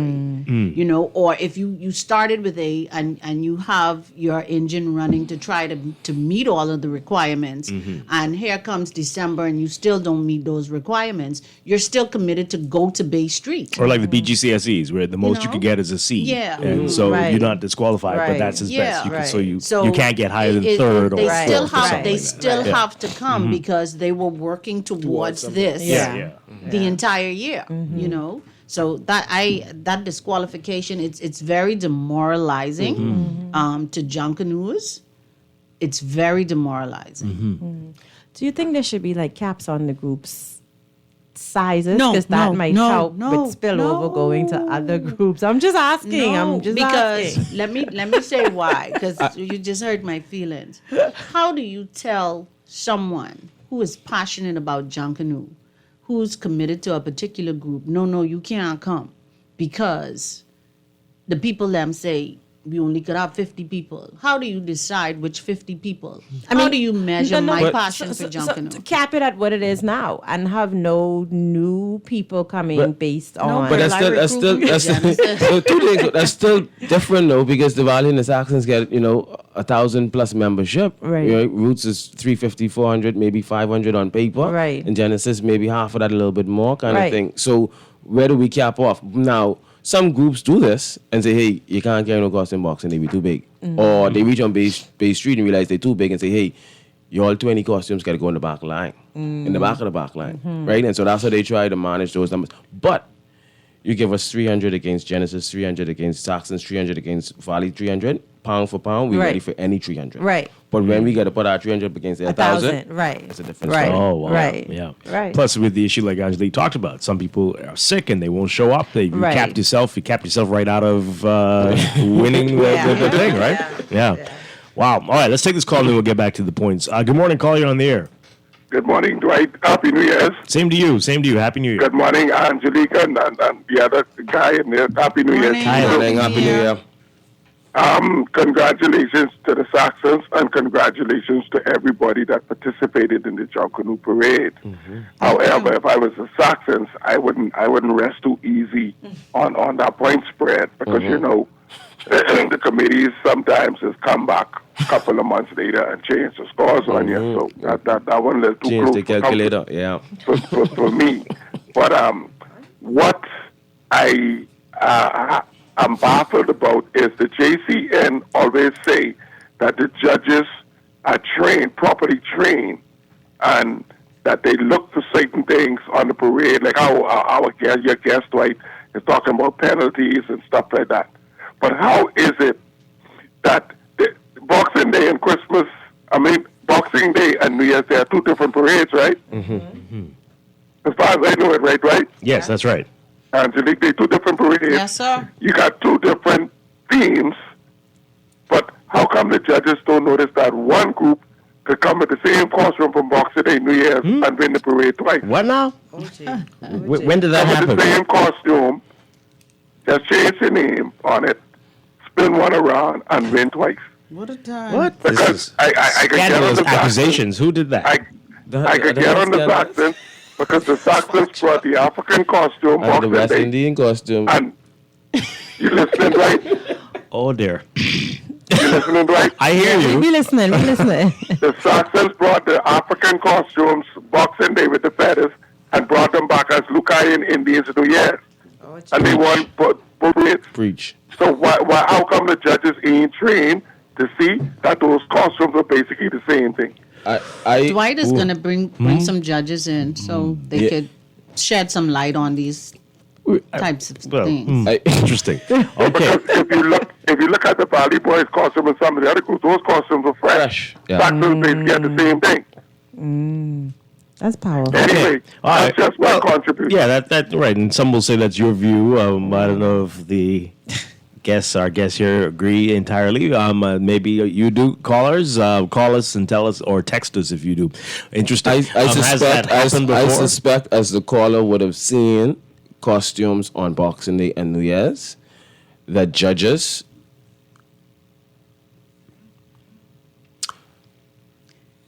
closed their eyes to that same thing. Were they definitely the same judges? These are the same people. They don't have like a New Year's. It's a New very Year's. tiny pool Uh-huh. of Same, judges. okay. Yeah. The Yeah. large number that they started out or that was they told that is a requirement, Wasn't met. it wasn't met. Mm-hmm. So, like they say, you go with what you got. Wait, That's what ended what up you happening. mean? Right. So Say they needed. Go ahead, Kyle. Go ahead. 75 or so judges to properly judge Right. the parades. I think about half of that is what they got in terms of completing the entire process, Okay. which is the application, the judge's course, and then showing up on Bay Street to judge. Okay.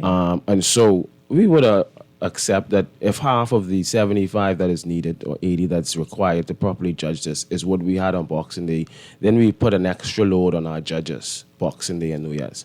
So if we were to take a step back to Boxing Day, when Roots came out on 7, I can tell you that we seen half of judges. And the half that we seen was sleeping. They were worked. Wait, hold on. By These the are time we came serious out, claims. Y'all were 7, right? Right, so let's think about the lead Yeah. costumes. There was Yeah. already 7 to 10 lead costumes that already went. Right. I carried off the shoulder. Right. The most populated section in the organizations. By the time they came to us, they probably would have seen about 40 to 50. Okay, but on Awesome New shows. Year's, though, Saxons were the last group, and they were clearly rushing in complete daylight. So, I mean, what did they Yeah, but just we started later, right? They woke up, that's what you're saying. Yeah. They got their nap already and were able to wake up. It's the same thing, So the same thing that he's saying, what they would have seen when they hit the road, Boxing Day, Saxons would have experienced the same thing when they hit the road. It's not like, oh, my group, your group, our group. Is that? It's the system. Yeah. That's what he's referencing. So anybody and- get a 6 or 7 and- spot is going to and- have that trouble. Yeah, and then we know judges expect the parade, say Boxing Day parade starts at 10. The judges would be there 2 hours before. So you honestly think that they're at their sharpest at the end of the parade to view costumes and performances as they were at the beginning? I'm asking. Because I know I would not be as sharp. We had that conversation for Boxing Day. Is okay. We had a good amount of costumes, and some of our costumes were on a level that we haven't seen in Roots in a long time. And so we were trying to figure out how do we line up our group, seeing that we're going to be 7th, right? Do we put who we think are our money makers up front, and we group them so the judges say, okay, doom, doom, doom, and then we fall off, and they know that we fall off? Or do we try and we engage them the entire front line, and we have a very good costume and a smaller one and a not so, and then another very good costume? So we were having that conversation as to how we try to get the best view of these judges, knowing that we're going to come in 6.5 hours after the parade already started. And like Ms. McKay just said, these judges were there 2.5 hours before. Wow. So those are all of those things we have to take into. So, what is a possible solution for this? Right. How do you fix this going forward? I know Angelica said it before about splitting the parade. And I stand firm with that. A categories one day, B category another. And it's not just the Junkanoo, the spectators as well, who are also stakeholders in this. They complain about the long hours, 10 hours for the parade. They're not going to sit for the entire 10 hours, right? People always saying when I bring it up, oh, people are not going to come out to be. Yes, people are going to come out to be because they have fans as well. The numbers are not going to be as large, but this is an opportunity for us to now market Junkanoo internationally as a true festival, okay? The number of international visitors mixed in with locals that I saw on Bay Street after the bleachers, that's a lot of money right there. And they would come to view Junkanoo. Because in a spectator's eye, who's not deeply involved in Junkanoo, there's no A and B category. Yeah. It's Junkanoo. What I think when we were speaking with the JCNP last a couple weeks ago, someone brought up splitting the parade, not A and B, but just half of the A and B on one day and the second half on another day. What about that one? So here's what I think. This is personal and this is on behalf of Roots, right? And some people hate it, but when we look at the point spread that we were just discussing, right? Certain amount of percentage in each category is allotted to costuming. Mm-hmm. The other is performance, Right. right? And so if we were to be prejudged, right, where we all with fresh eyes can say, okay, the requirement for off the shoulder is 3 foot. Fresh eyes, stationary, I can tell you who's 3 foot and who's not 3 foot. 75% pasted. I can tell you who's pasted, who's not pasted. Right. Those points are already in the bank before we get to overall performance and everything else, right? I don't care who nobody else say. Outside of that, we have to bring artificial intelligence to come judge John Canoe. No, you're laughing. Yeah. You put the parameter. I am serious. I support. Wait, I mean, that sounds so simple. It does. Because it is Why simple. are we doing this? So put everybody, come 10 o'clock, Right. Bring all the costumes lined up here in this field, and we look at everything. Because it becomes we fair. have so many, Oh, and we have so, yeah, so we don't many like that. people who will look for Why it make can't? believe flaws Mm-hmm. in that process, and something like that. Again, this is one of the things that I've been saying for the longest time as well. It creates another event for Junkanoo as well. Yeah, we're talking a week of a festival. It creates another opportunity to generate revenue. It also allows people to see the spectacular creations that we as Junkanoos do.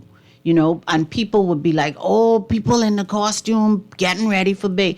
If you know your costume is going to be judged a week prior to the It will be parade, ready. and that will put you in the competition firm, you're going to be ready. You know, it creates another family event to go to. You have your costume set up. It's an art exhibition. And you have It's time like the to trailer actually before the movie look at comes it. to the Right. movie theater. Right. Yeah, no, it's And it gives a fair amount of time for the and costumes to it be levels the inspected. playing field Yeah. just a little bit Yeah. more. All right, so does that mean that you still don't need to split the parade? If you do that on top of splitting the parade, now you have a Then week you're of festivities. So you wouldn't mind if you're on day 2, that's not you didn't problem. get a head start if you're on day 1. I've been equally judged when costuming. Each category, I think, should have their own day, because we don't want to say, okay, I saw where roots fell down in this, so y'all let's practice this and pick it up tomorrow. and pick that up, Right. and so Okay. Yeah. each category would need their own Interesting. day, and then the number of individual costumes is increasing. The number of participants for Junkanoo is increasing. You hear people talking about Junkanoo outgrowing Bay Street, and that is a huge debate. If we were to split these, because the bleachers are already up, let's generate some revenue for that. We talk about the police and the extended hours that they would need. If we split these categories, we reduce the time out there, which will, means we right. also reduce their man hours. So does it mean at that the we need to have 4 parades because of Boxing and New Year's? Two each? For But we are parades? Junkanoo. But parades? Parades? Yeah, But you do need they the become parades. parades after you would have done all of this, because now it's more of a showcase on Bay Street than it is of a competition. Right. On Bay Street now, it's the minimum is focused on competition because that's already passed. It's And the now just performance, performance. yes. Right, now it's And just let the spirit of Junkanoo take over. Okay. All right, Yeah. cool. Let's take this call. Good morning. You're on the air. Morning, Dwight. Happy New Year to all the Junkanoos in the studio. Yes. I've been watching Junkanoo all my life, but the one that I agree, there was a costume out on Bay Street looked the same, which they would have brought out again. But man, listen, Boxing Day was totally ridiculous. I couldn't see how the Valley Boys didn't win that. It was very clear. I don't know what's the point system, but I would have called a Junkanoo Commission inquiry. That's how bad that was. I mean, guys, I am serious, and I don't know who listened to me. They need to investigate that.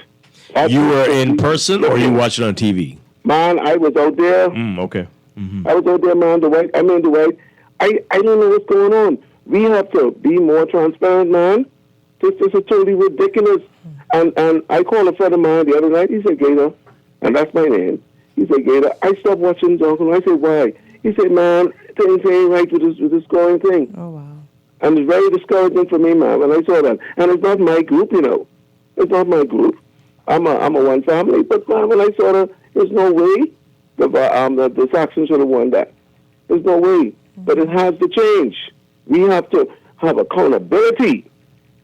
And even with your sponsors, we need to know what's coming in, who is sponsoring, and why tickets are going up.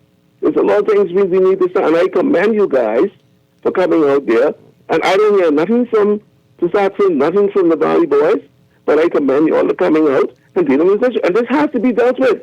Or else, people are going to be discouraged, like my friend, who I've been saying Johnson in 15 years, and I don't want to join that line. So please, you all need to investigate this issue, and the scoring just horrendous. I know my math teachers in the past and future, I know they just wonder what the hell going on with these scores. Okay, so this has to be dealt with, man. Thank you so much. Appreciate you all very much. Appreciate it. Okay. Wow. Interesting. I told you it wasn't me. The other people wanted to believe this morning. All right, let's take a break. When we come back, we'll get to some of these text messages and a whole lot of other things to talk about with Angelique McKay and Kyle Stubbs. Dwight and Duquesa here with you on Morning Blend on Guardian Radio 96.9. Stay with us.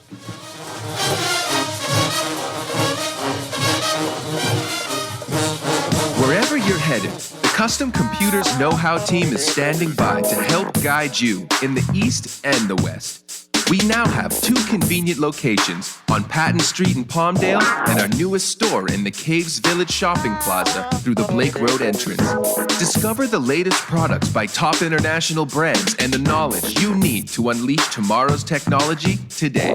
Drop by Custom Computers out east or out west. We're open Saturdays from 10 till 4. Tired of banks forcing you to use technology to bank the way they want you to? Your convenience is important. So no matter what your banking needs, Commonwealth Bank's friendly staff are always available in branch for that personal one-on-one service. But when you choose technology, our online and mobile banking app offers you state-of-the-art functionality. The choice is yours. Commonwealth Bank. Bank the way you want. Doctors Hospital has reimagined primary care. We have invested to improve our health system, ensuring that accessible, affordable, world-class clinical care is closer to you. We understand that your relationship with a primary care provider shapes the foundation of your overall health. Our new modern primary care facilities are where critical diagnoses and true personalized treatment begins. With locations across New Providence, Grand Bahama, and Exuma, we invite you to experience the Doctors Hospital difference. Book your next appointment at clinics.doctorshosp.com. This is Guardian Radio 96.9 FM. Fresh news, smart talk, all day.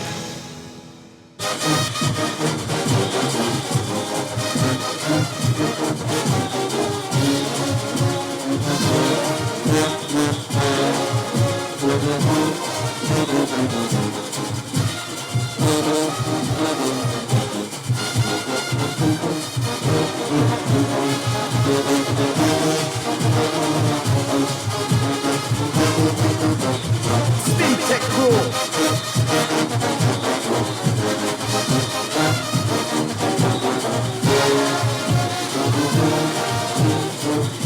We're back here with Morning Blend on Guardian Radio 96.9. Dwight Strachan along with Duquesa Dean. We've got Kyle Stubbs and the Junkanoo Goddess, I'm told I have to say, Angelique McKay with us. That would be me. Oh, right, there you go. I mean, she's dressed in all of the Junkanoo Goddess. She's letting everyone know. Yes. But okay. Just a little reminder. Right.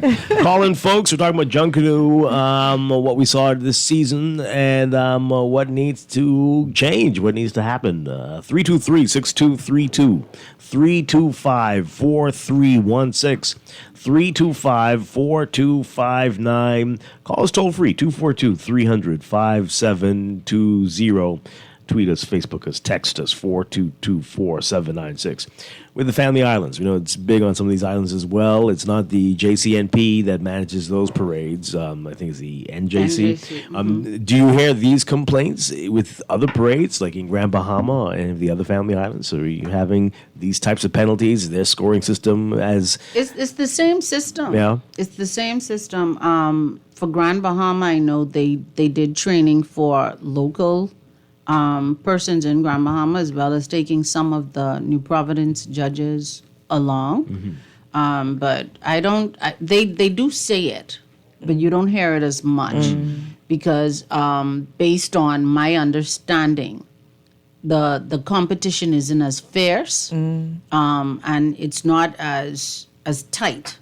You know, you more or less tend to see a clear-cut winner from what I'm told in the past. Yeah, okay. You know, so that's my understanding. So do you get to see, or have you seen a blank judge's ballot, and have you seen a blank penalty ballot? Like, do they show that in transparency, what they're using to score? I have not seen, and I know we have transitioned digitally, I think the year before the pandemic, and coming out. But I'm just here inside our ESP chat, just making a couple of notes. And one of those things is to see. Yeah.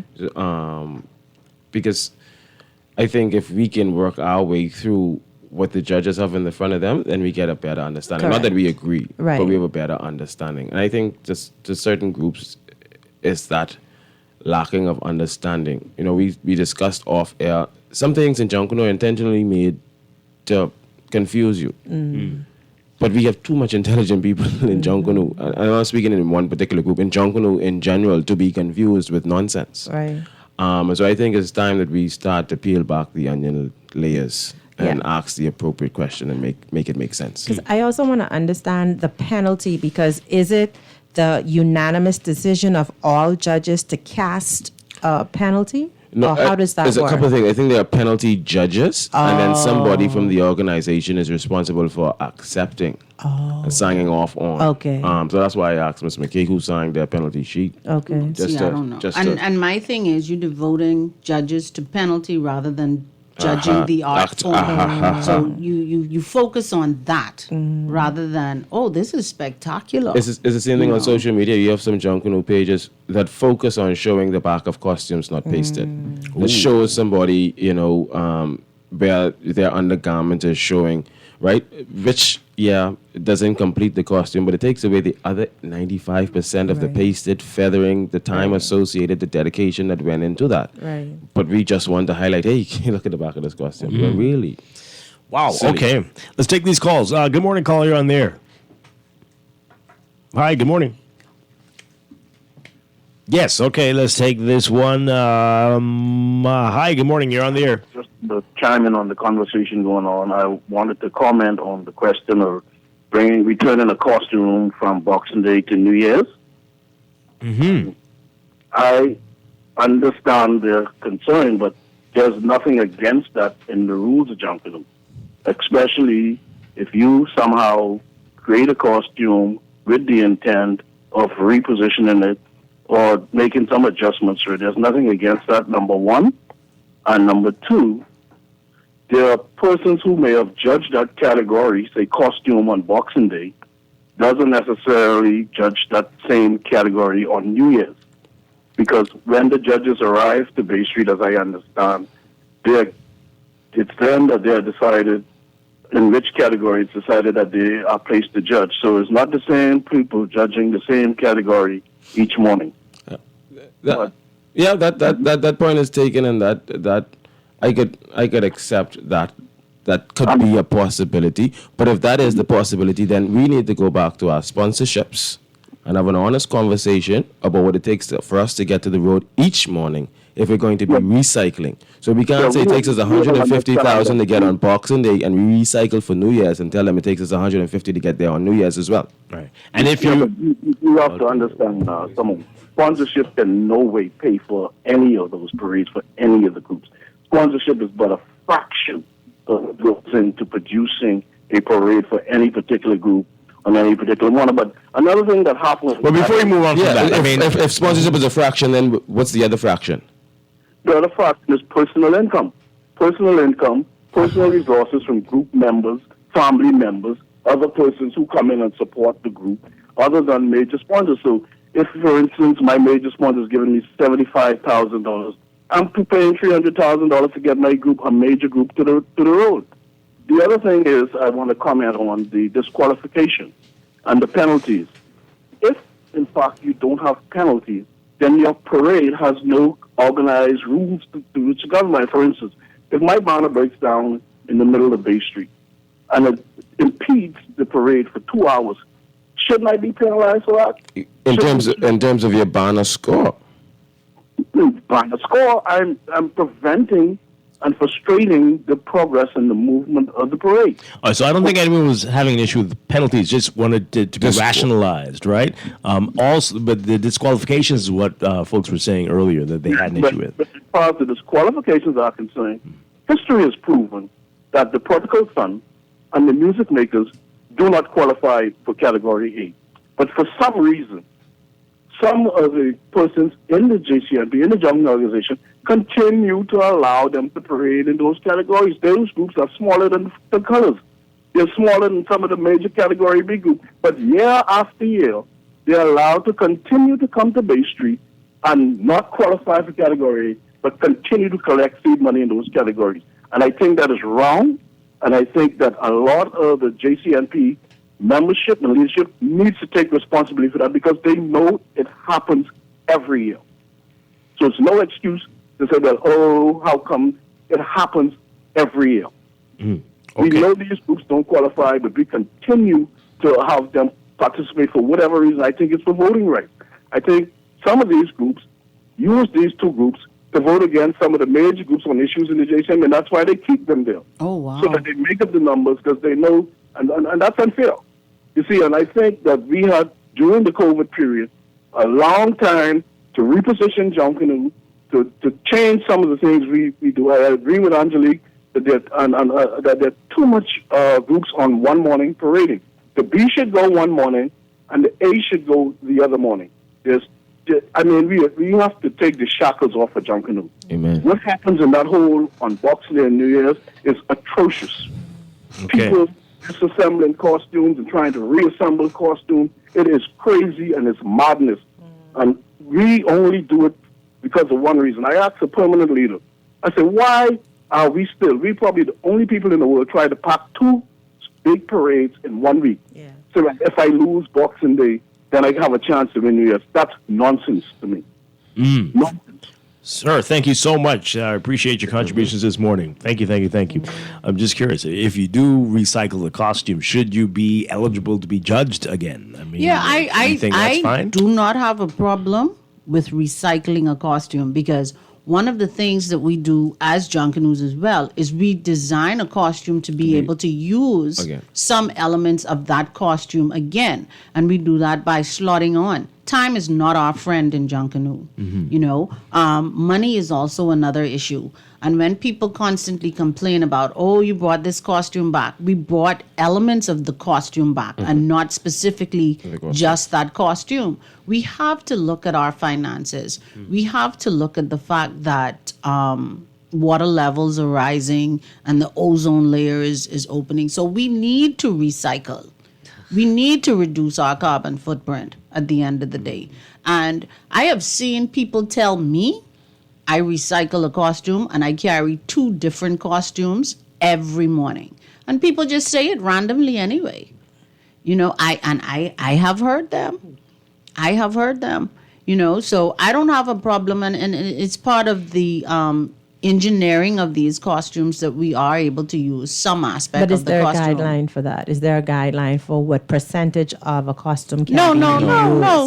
No. Okay, so it's and that's a good question to ask, right? Okay, so it's just acceptable. And these judges don't need nothing else you put it on their plate because what on their plate now they can't even. So do we need 4 parades? So when I say 4 parades, I mean, do we need Category A on Junkanoo on Boxing Day and New Year's Day, and Category B on New Year's and Boxing Day? Can we have Category A be Boxing Day, Category B be New Year's? Why? Why do we need? Why? I mean, I just want to understand, why. I need to end my year with Junkanoo and start my year with Junkanoo. Well, maybe we should move it to Majority Rule Day. That's a new holiday. Why? Yeah, to put some space in between. Our adrenaline pumping.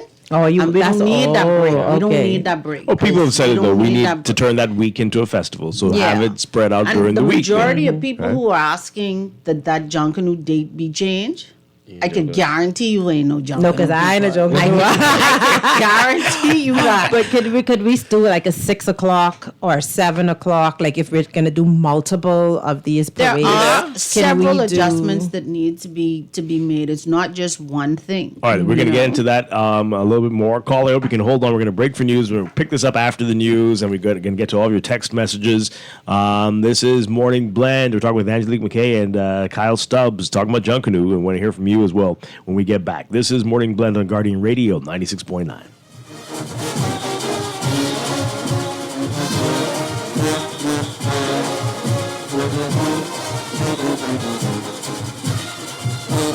This is Guardian Radio 96.9 FM, Nassau, Bahamas.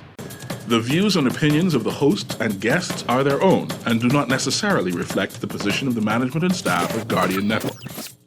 Wake up, it's a new day. Wake up, it's a new day.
Good morning and welcome to Morning Blend Business on Tuesday, January 2nd, 2024.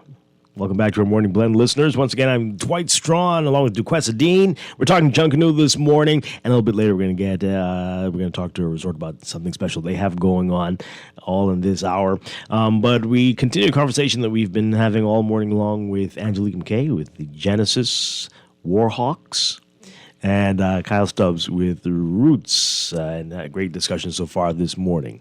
All right, so before the break, we mentioned things that need to change. Other things, we talked about scoring, understanding how deductions work, and disqualification, why that is a thing. Penalties, I think you all say, as opposed to deductions. But the same thing, right? What else? What else needs to be adjusted? We've thrown out the idea of separating the parades into A and B groups. What are some other things you feel need to happen to move Junkanoo forward? I think we need. I know we have a judges training. Perhaps it needs to be expanded the time so that it doesn't seem intense, because there seems to be so many unanswered questions when it comes to the judges and the judging process.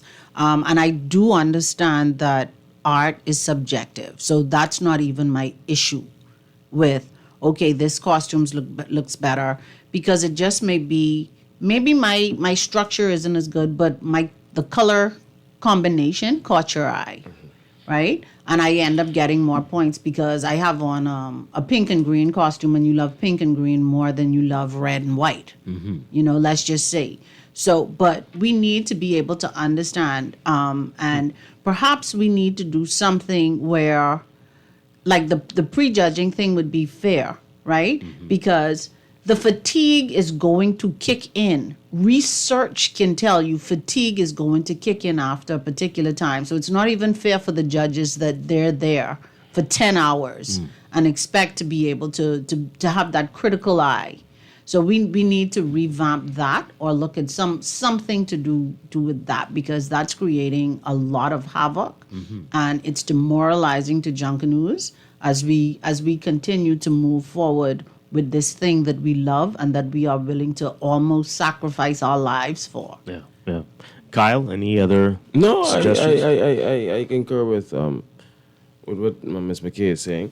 And the conversation or things that need to be changed isn't just Junkanoo wise, right? Systemic and culturally wise, we have to have some conversations.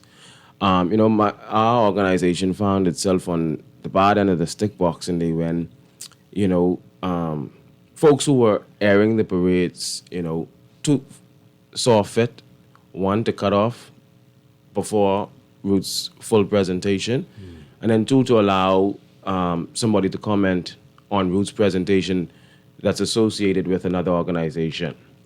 And so outside of the hard work that we play with people's minds, right? Mm-hmm. And when you say cut off, they went to commercial during the time. No, they stopped their coverage. coverage. They stopped? Oh, right? my God. Okay. And so when we talk about if it's going to be competitive, and it is, and we're going to keep it competitive, then we have to find ways to level the playing field. Mm-hmm. And so if somebody or groups can dominate the airwaves just because of, it's insulting to other folks, other groups, other organizations, other junkanors who are putting in some serious time into this kind of situation. So there's a lot that we have to approach. How, just like the U.S. politics, right?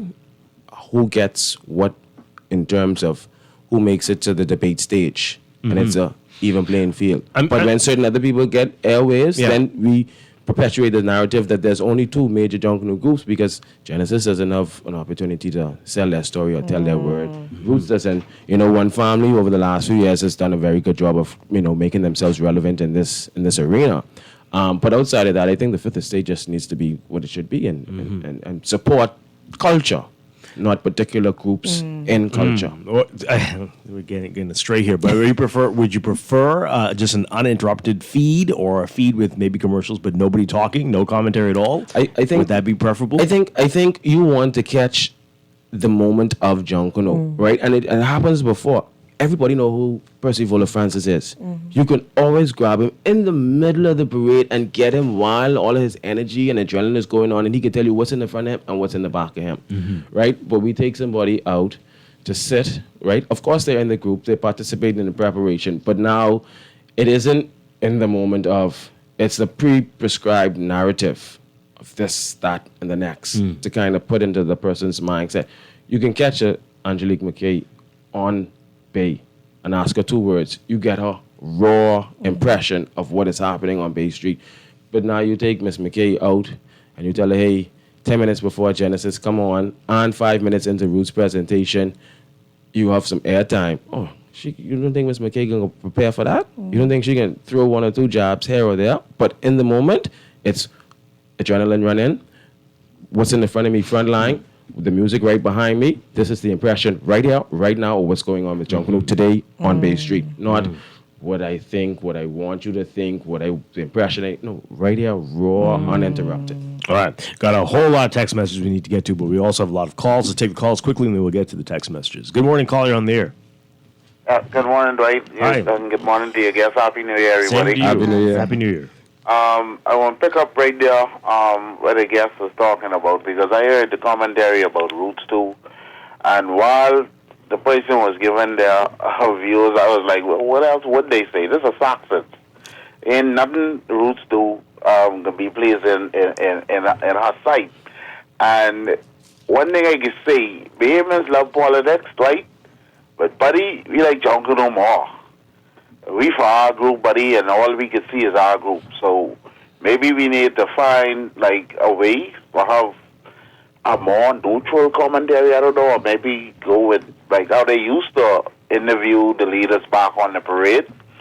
And one thing I was kind of disappointed with Boxing Day, a group could sweep each category, but I refuse to believe one group could win 10 places in a row in one category. It's nowhere in the world Saxons could get 1 to 10 and off the shoulders. They ain't that good. No, I take it back. The Valley, Roots, Genesis, Family, they ain't that bad. You can't tell me. you can't tell me that 10 best costume, Right. that one was number 10, was better than every other one and every other group. Preach, brother, I preach. refuse to believe that as a junkanoo. Wow. As a Okay. retired junkanoo, I should say. I refuse to believe that. Very And when we talk about groups merging, we have to remember the heart of every group is in a community. And those groups kind of brings those community together.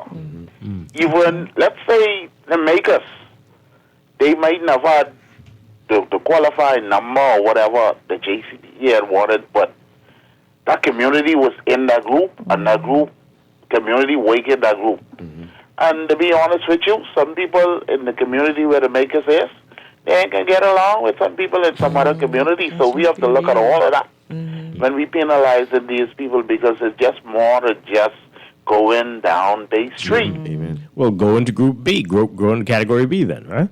No? Well, something like that, I think we could have a conversation about. That's why one of the things I had said earlier is Thank you for taking my call. We appreciate it. Thank you. to give people an opportunity. If I see I'm working towards the qualifications for A because I'm registered in A and I don't meet it, when I see, okay, December rolls around and it's time for the synopsis and I do not meet the requirements, could there be some provisions within the JCMP to allow me to now, okay, I have to go to B rather than all of these months that I've exerted in the shack and I get to Bay Street and you disqualify me even though I was making every effort.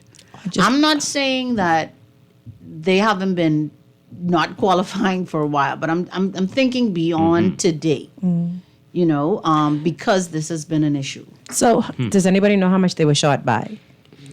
I don't know. Right? And then, like, why do you get a penalty for being short, but they get disqualified for being short? Like, what are the rules? I think with the disqualification, there needs to be more than one, quite a number of infractions. So it wasn't just the amount of people. It had to be other reasons that they were disqualified. Okay, that's interesting. Wow. Let's take this call. Good morning, caller. You're on the air. Good morning, everybody. Hi. Good morning. Yeah, man. Happy New Year to everybody. Same to you. Yeah, Dwight, to the lady in there, you could give the judges extra training. You could bring in extra judges from foreign countries, and we'll still have the same problem, man. It's called the agony of defeat. You'll always still have a pity party. You'll have sour grapes. You'll have Cry Me a River. I'm 54, and I was watching Jungle from round 5. Every year, everybody rob us. They this, they that, and they... It's human nature, man. You were bringing people from everywhere, different judges and everything. Only one person to win. Only one group can win. That's so right. Always we know that. Yeah, so in order to, all my life I've been here crying after we get robbed and we get that and we get... I don't care who you all bring in. You all get trained the judges, whatever. You can't stop that. All right, so it's you're called saying... the agony of defeat. Are you saying that there are no issues at all? The parade is flawless? Yeah, I mean, you have issues, right? But if my group came in, I can still bring up something, and I can still say if you get robbed or this or that. Yeah, you would have issues, you could iron them out together, but you'll still have it. In football and basketball, whatever, when they came, you would get robbed. You'll always have that. Could I ask 50 years now, my life I've been in that. So, to the Wally fans, go to the doctor, see if you all can get something for depression, man. The Saxon win, and that's it, man. You know, when the Wally win, they 2 straight last year, I say congratulations to the Wally. When the Genesis win, they 2 straight, I say congratulations. Like, move on. What? Genesis win 2 straight? That's a future. He's in the future. He's in the future. Stop crying. Okay. Go look for Thank you very much. So Dwight, I want to understand. There are rules for the Junkanoo groups, and there are guidelines that the judges should abide by. So if there are supposed to be 80 judges on Bay, there's a reason why there should be 80. It's for diversity, so that no 1 or 2 or 5 individual preferences can overshadow or cause a certain result. So if we don't have the required amount of judges on Bay, is it a disservice to the Junkanoo groups? It would seem so to me. It would. I agree with that. It would seem so. All right, one more call, and then we need to get to the text messages. Good morning, caller. You're on the air. Good morning, Dwight, and Happy New Year to you and all the guests in studio. Yes, same to you. Happy New Year. Dwight, very interesting conversation this morning. I have been one of those who was an avid Junkanoo goer since I was around 5 years old. And to be honest with you, I'm so disillusioned with Junkanoo. Over the past 20 years, I've not physically went to a Junkanoo. I started watching Junkanoo on TV and listened to the commentation that accompanies it. And I'm going to tell you, the perception I still get out here is basically that there's just so much bias still in Junkanoo that needs to be worked out. For instance, let me give you an example. The disqualifying rules that the JCMP has for these groups. What are those disqualifying rules? Does the public understand the judging concept on how these groups are selected? And further, do they even listen to what the public is saying? Do they offer surveys or persons the ability to comment on what they observe during these parades so we can try and find a happy balance in here? These are just some of the questions that persons asked. The other part that really strikes out at me is that in terms of the group size, if your group does not meet a certain number, why are you penalized for that? If anything, I would think that the group, that the parade would probably move a little faster with the less numbers. And then finally, my point of view is that that is a rule, though. So, right, if you're in Category A, you have to have more than 200 people. Right now, as it stands, Dwight, Strachan and Valley Boys, to be honest with you, these groups are too large. In my humble view, maybe they need to consider subgroups, but the one group is too large for persons who really have an analytical eye to look at detail of these costumes. They can't do it. It's impossible. I believe that when we get down to the smaller groups, cut these numbers down. Like right now, I was a music maker. Music maker was disqualified how many times? Yet today, I'm still trying to figure out what is the reason why they are always disqualified. Why is it that the A group always dominate the parade, but we don't hear anything, for instance, and I'm going to move a little off topic here, to the scrap groups. The scrap groups really is the origins of where Junkanoo came from. Where's the scale that judging them, where's the scale that they're helping to put seed money in these guys' hands to keep Junkanoo relevant so we can see the beginning where we came from and the end where we end up. It's just still a lot of work to be done in Junkanoo, but these discussions are not being had. That's just my commentary, my observations for this morning. And the guest that you have in studio, I feel is well qualified to address each one of these steps to tell us what's going on the inside that we on the outside need to understand how these things are done. Thanks for taking my call this morning. Thanks a lot. How often do the groups and the judges or the JCMP get together to just talk about everything? Like this is how do you feel about this rule? Do we need to adjust this? Raise the concerns you brought up today. That happens every year. Mm-hmm. The JCMP and the parade management goes through a postmortem of sort.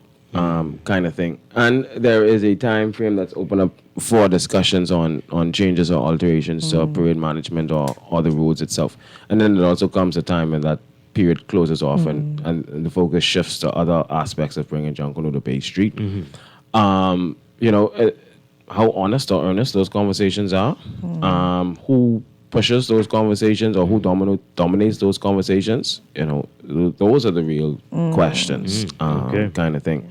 But, Roots raises his hands and we always have levels of concern. This year we're a little bit more quiet because last year we called a press conference and our concern was the judging system and the scoring and, we left as is and went through the year. Still a concern for us, but some other concerns bubbled up more so that if somebody else has a concern about the outcome of Boxing Day or New Year's Day, that conversation, not so much Roots, but we have taken note of what our concerns are, and as soon as the JCMP rolls back around, we'll be asking our questions. This is my first year in this seat as PR, and this will be the first full year of our ESP, having done elections last year, and so now we will have faces and persons in place. And I just did a sign to Angelique. I say, they can come for me, but I'll be one of those voices and faces that sits on the JCMP from Roots organizations to ask these questions. I ain't got no skin in the game, so I can ask what I got to ask. All right. A caller earlier asked about collapsible costumes. Is that possible at all? That can be folded up instead of left in the possible, streets? But I'd like to see the template for something like that. Well, I don't want to say collapsible, but we had a nice costume that we did for our trip to Ghana that we call a costume in a bag. And we just reconstructed it and made it slot-ons and parade ready for New Year's that I carried on. But, it traveled across Africa in a bag. But when it came to it ready for Bay Street, it was a little bit more construction and had to put some crepe paper and some other stuff on it. Okay. Okay. But we have costumes now that quote unquote are collapsible because we create costumes with slot-ons. Yeah, you take it So off it and just see a frame. it makes it easier like that. Like all of our lead pieces are more or less what the person may consider collapsible because they come to Bay Street in a container. Yeah. And then we have to assemble it. So I think people are concerned about the costumes being left in the road. Like, could that be a part especially- of the judging system, though? I mean, like, For me, it's weird, the but- costumes being left, I think that should fall under the purview as well as a safe net with the JCMP parade management team. Their only concern is, you on the clock. But something needs to be in place in the event that we have hired a truck to come and pick up our costume at the end of the parade. If they're not there, where does the parade management team, are they able to kick in and assist us in removing this rather than you on the clock, you could get penalized because you 2 minutes on the clock. You know, like I thought you were going to say penalize you for leaving it on Bay Street or on Shirley Street. Well, see, Should you get points deducted for that? No. How much points they take? They only have the public. We take it away points and we just like give them back some points. You know, Oh boy! All right. I kind of like some of them being there, though, Dwight. What? I mean, not the Did ones you have to that get to work block downtown the next traffic. morning? No, Those ones by- not the by, ones that by block Central traffic. Bank. Yeah, that was. Yeah, but the ones that the tourists are taking pictures with, and so And taking. Yeah, and some taking. of them, right. But you know, they're finding joy in taking photos and stuff of them, and maybe they can be positioned so that if they have to come back for them, perhaps position it so that it's These not are some of the interruption. things the parade management and JCMP can focus on, but then they may say they're just parade management thing. But the JCMP, and I strongly believe that the JCMP should be an entity that's paid, that functions year round. Well, and if we not had just- a city management system, that Sounds probably like the would do local the function. government. Do the function of what you're trying to bring up there, Angela. Yeah. But alas. Anyway, this text says here, Happy New Year to King God bless you and all your team. Okay. Sure. Dwight, Junkanoo really should go back to calling the winners on Bay Street. I feel those tally rooms have some sneaky things going on. Congratulations to all the winners, though. The Fancy Dancers are back on top. They cheated the Fancy Dancers for many years. Colors is arrogant. Oh, boy, it gets worse. Did the Fancy Dancers win B? Yes, they Yeah. did. They did? Oh, really? yeah, New Year's they won. Oh, Really wow. good. Okay. Congratulations, Fancy This is Dancers. first time Colors not won since Genesis. Is that right, or what? Was it Yeah, in B? yeah. Why are you looking at me like that? Yeah. No, so no reference to Genesis and B. You're trying to. Oh, boy. Right, What? right. I Like don't she's sitting on a understand. throne and you're trying That's to when pull they off. succeeded. Yeah. Is that the two straight he was talking about in the previous caller? The two and B? Y'all should take a hint. White Take a and hint. Kyle grinning too much. Take a hint. Anyway, there's other text. It's all about Jenny. The penalty was not stated. Also, have the Junkanoo rules changed? I knew there had to be a percentage of the costumes crepe pasted. Saxons didn't appear to have met that requirement. How would groups know what is what going forward if the rules and penalties are not properly addressed or stated? So the understanding is that we were back to our 75-25% in terms of pasted. And so just like and I don't know if that's a layman's eye or not, but Junkanoos would have witnessed a lot of it too. And it was straight across the board, in all group, kind of thing. Yeah. All right. A lot of messages here repeating the same things. Someone says, I commend the group. They could have stayed in the B division and dominate, but they accepted the challenge to join the big league. I think that they're talking about you all. What is needed is for Colors to start with a minus 10 points every year as an incentive to move up. Oh. Well, that's not fair. I mean, no, that's not. No. That's not Two fair. things. If I they don't- know they don't have the numbers, and they've said time and time again that they're comfortable Where they at? They don't want to do that. in that category. So Probably less pressure too. And I don't want Less people drama. to. I can get some problems, but I want people to understand and appreciate what Genesis is doing for the Junkanoo world. Right? We have a good relationship with Genesis. We have actually done some community work with them before the pandemic, teaming up with them. But culturally and what they're developing, I I mean, people talk about Genesis, but the biggest and the best part of Genesis is their Teen Hawk program. I was just going to say, I love the Teen Hawk. Hawk up yourself. I love the Teen. You know what I mean? So Big shout out to the Hawk. So we talk Teen about Hawk. future development Yes. of Junkanoo, right? And then building something that's different, like Angelique said. This is not the first or the second year that they got to the road with no sponsorship, but they got to the road. You know, I don't think you said that on there. You have no sponsor. We have no sponsor. Genesis. And Genesis, and one of the things that we constantly say is our movement is bigger than big. Yeah, and we say the same thing beyond Bay for Roots. It's bigger than big. Well, with all this love talk here, y'all should consider the M word. Tell me, merge with my mind. Oh my Lord. Different communities. The person who told you that, I'm going to use that sentence on you, man. Keep it up. I'll use their word. Oh my goodness. Why you're not listening? You hear how lovey-dovey they are? They work communities. to build communities together. Thank you very much. No, Dwight, if you look at the source of Genesis, culturally, it cannot mix with the source of Roots. Right? What? Right? It is. There's Shell Saxon Superstars. That's where they came from. That's a different mindset. We came out of the belly of the valley. See, this is perfect. The two coming together. The two offspring coming together in love and unity. This is a beautiful story. So what that showed us, right? Two that we never thought could come together have come together. Too large. Correct, and they can split. And once they split, we realized how vast the talent pool is. Correct. Now we're to the point. Genesis is now becoming what One Family was 7 years ago. The most talked about. Becoming a little bit more relevant. Yeah. And then now consistently once talked about? Yeah. I mean, they're doing 10 times more off of the road what they're doing on the road, right? So if you're only paying attention to Junkanoo, then you miss what Genesis got going on, kind of thing. Okay. But that's enough for that. It can't happen. And it only seems that way because Miss McKay and I share a deeper passion, understanding. Most of y'all don't like each other. Oh, she's Genesis. I can take a shot this year, so she knows the problem. Oh, I see. That's what it is. Just the two of you like it. Okay. No. We have friends in every group. Like, shout out to Molly from the Saxons, because Molly gave me some material to complete my costume. I'm always able to go to different people in groups to ask what I want. And remember, we created the Junkanoo Commandos from members across the board. Valley, Saxons, Roots, One Family, and Genesis. All right. Running out of time, just want to read a couple more of these messages. This person says here, with all due respect, the rules of the parade are not a mystery to any Junkanoo. The Junkanoo groups set the rules.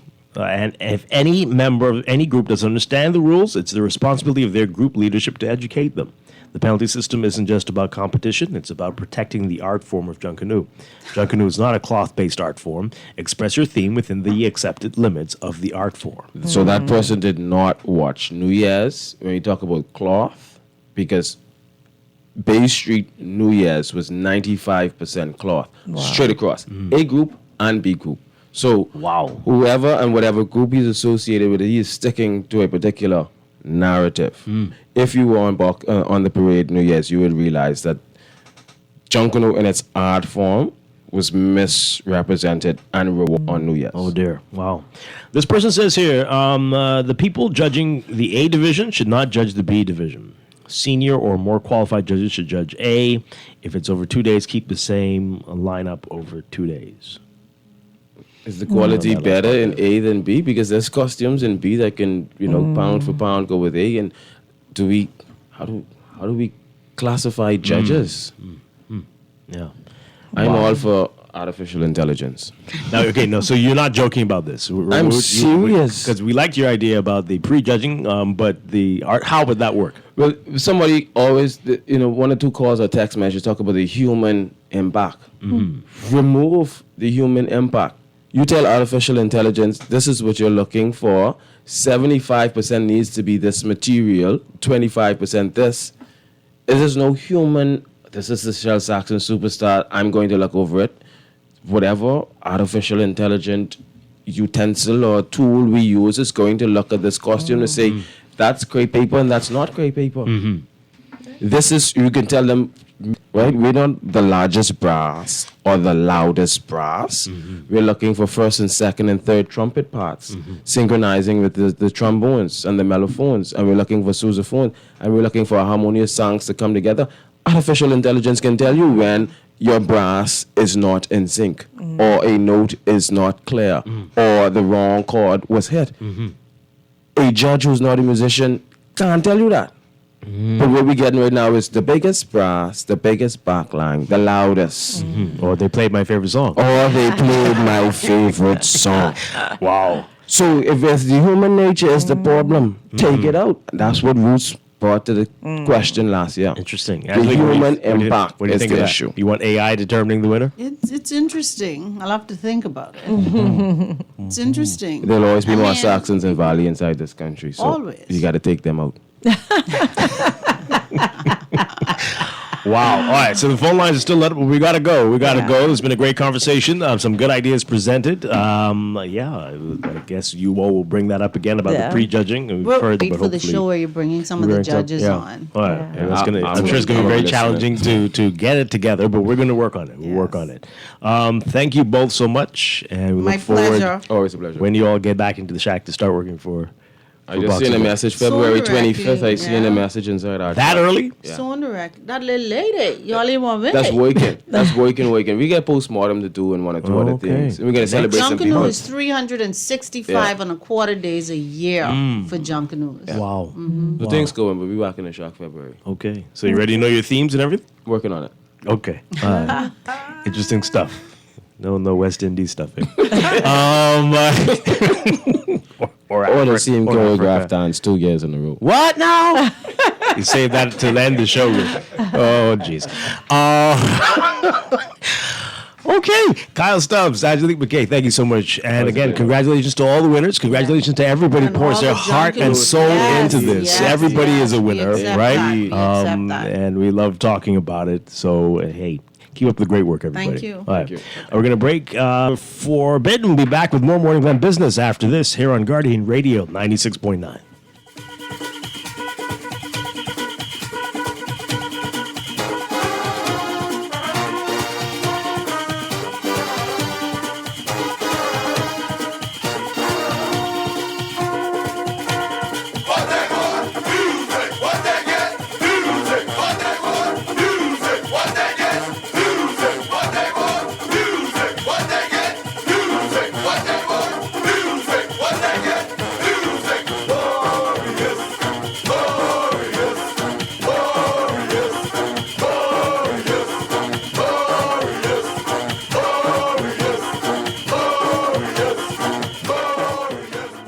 There's a new electric vehicle in town. The Jack brand of SUVs, trucks, sedans, and commercial vans. Available only at Easy Car Sales, home of the fully electric vehicle. For a powerful, smooth ride at a fraction of the cost to drive, leave the pump behind and hit the road with Jack. Visit easy242.com to the models and drop into Easy Car Sales for a test drive. It'll have you singing. Hit the road with Jack, and don't you pump gas no more. Earning zero interest on your savings at the bank? With as little as $100, you can start earning interest on your money while you're sleeping, eating, or standing in line at the bank with the CFAL Savings Express Plan. Ready to invest? Start by putting $1,000 into our mutual funds and earn interest there too. Because at CFAL, your interest is our interest. Visit CFAL.com to start now. CFAL, growing wealth for future generations of Bahamians. Struggling to repay your loan? Let us help you get back on track with payment terms that suits your financial situation and improve your credit score and credit report with the Bahamas Credit Bureau. Inquire about our restructured loans today. Call us at 356-7764.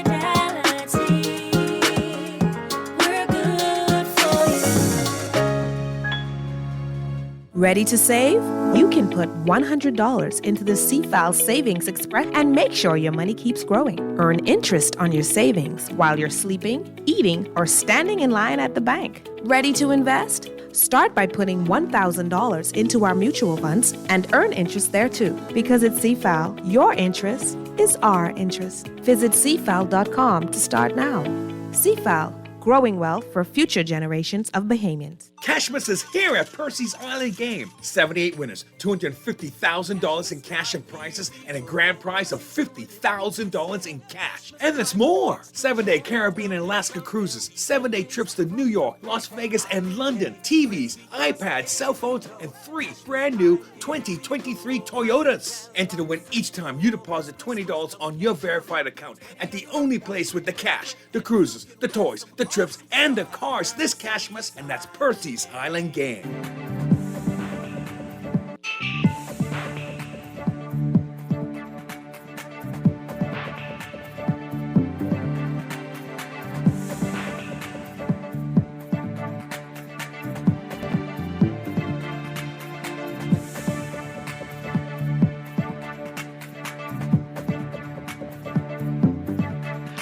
It's time for your morning business report brought to you by CFAL. The opposition is once again calling on the government to ensure the Fiscal Responsibility Council has the necessary tools it needs to carry out its statutory duties of independently assessing the government's fiscal plans and performance, noting that the FRC has not produced a report since the PLP government took office, the Davis administration. Opposition Leader Michael Pintard penning a letter to Prime Minister and Minister of Finance Philip Davis asking that the FRC's report be brought current as is required by law. The opposition claimed in its letter, though, that there are reports that the FRC may simply not be functioning and has been essentially disbanded. He's asking that if the reports are accurate, that they're based on previous reporting, it seems that there's been the case for some time, and that there's no surprise the FRC has been unable to fulfill its legal obligations. You can read more about what he's saying in today's National Guardian Business section. The Securities Commission of the Bahamas has released its Securities Industry Bill until March 1st for public consultation. The SCB says that the new bill empowers the Commission to declare a digital asset or class of digital assets a security, among other changes. The SCB regulates digital assets in the country under the Digital Assets and Regulated Exchanges Act, the DARE Act. According to the SCB's statement, the new Securities Industry Bill replaces a 12-year-old legislative framework that governs the securities industry. The overhaul aims to ensure the legislative framework remains current and reflects international best practices and standards. It says the new legislation includes features to ensure the regulatory regime is robust and agile, and compliant with the International Organization of Securities Commission's objectives and principles of securities regulation. With immediate effect, the Central Bank of the Bahamas has removed the mortgage indemnity insurance stipulation for borrowers to qualify for a reduced equity or down payment amount on residential mortgages. The central bank said that while these relaxed guidelines are not anticipated to have a significant impact on personal lending, it should reduce the cost burden for suitably qualified and allow some additional individuals to qualify for credit. It also noted that there are neither heightened monetary policy nor financial stability concerns that led to the relaxed guidelines. Without the mortgage indemnity requirement, domestic banks and credit unions require a minimum equity injection or down payment of 15% for residential mortgages. Despite the relaxed guidelines, though, the bank instructed lending institutions to continue to observe the 50% total debt service ratio for borrowers. And the market value of all securities listed on the BISX, the Bahamas International Securities Exchange, continued to increase year over year to $10.47 million at the end of September 2023, up from the $10.03 million recorded during the same period in 2022. BISX reporting an overall increase of trading volumes and values for the 9-month period ending September 30th, which recorded 3.84 million securities for a value of $68.8 million.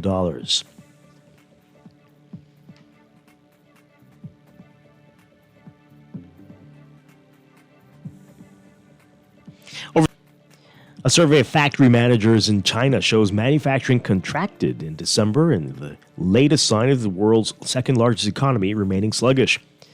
The official Purchasing Managers Index, or PMI, fell to 49 last month in what officials said was evidence of weak demand. China's National Bureau of Statistics reporting Sunday that this was the third straight month of contraction. The PMI is on a scale up to 100, where 50 marks the cutoff between expansion and contraction. The index has fallen in 8 of the past 9 months, with an increase only in September. In November, the index was at 49.4, down from 49.5 the month before.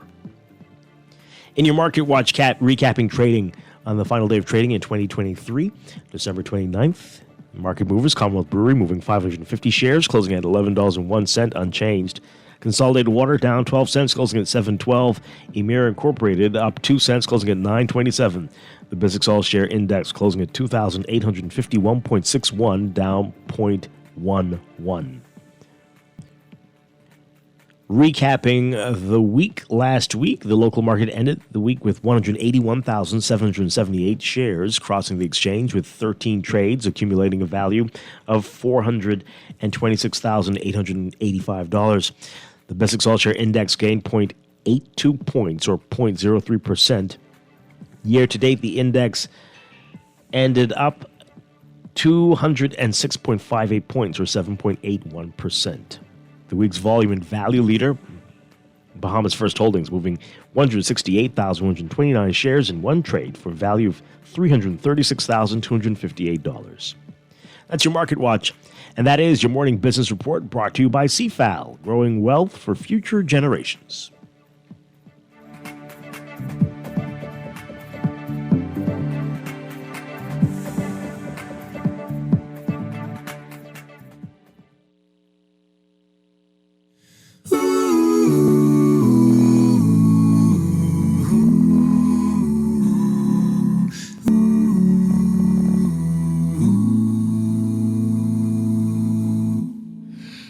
Should old acquaintance be forgot and never brought to mind? Should old acquaintance be forgot and days of old lang syne?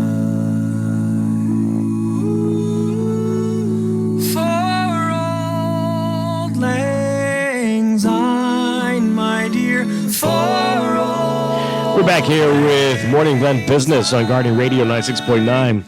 Dwight Strachan with Duquesa Dean.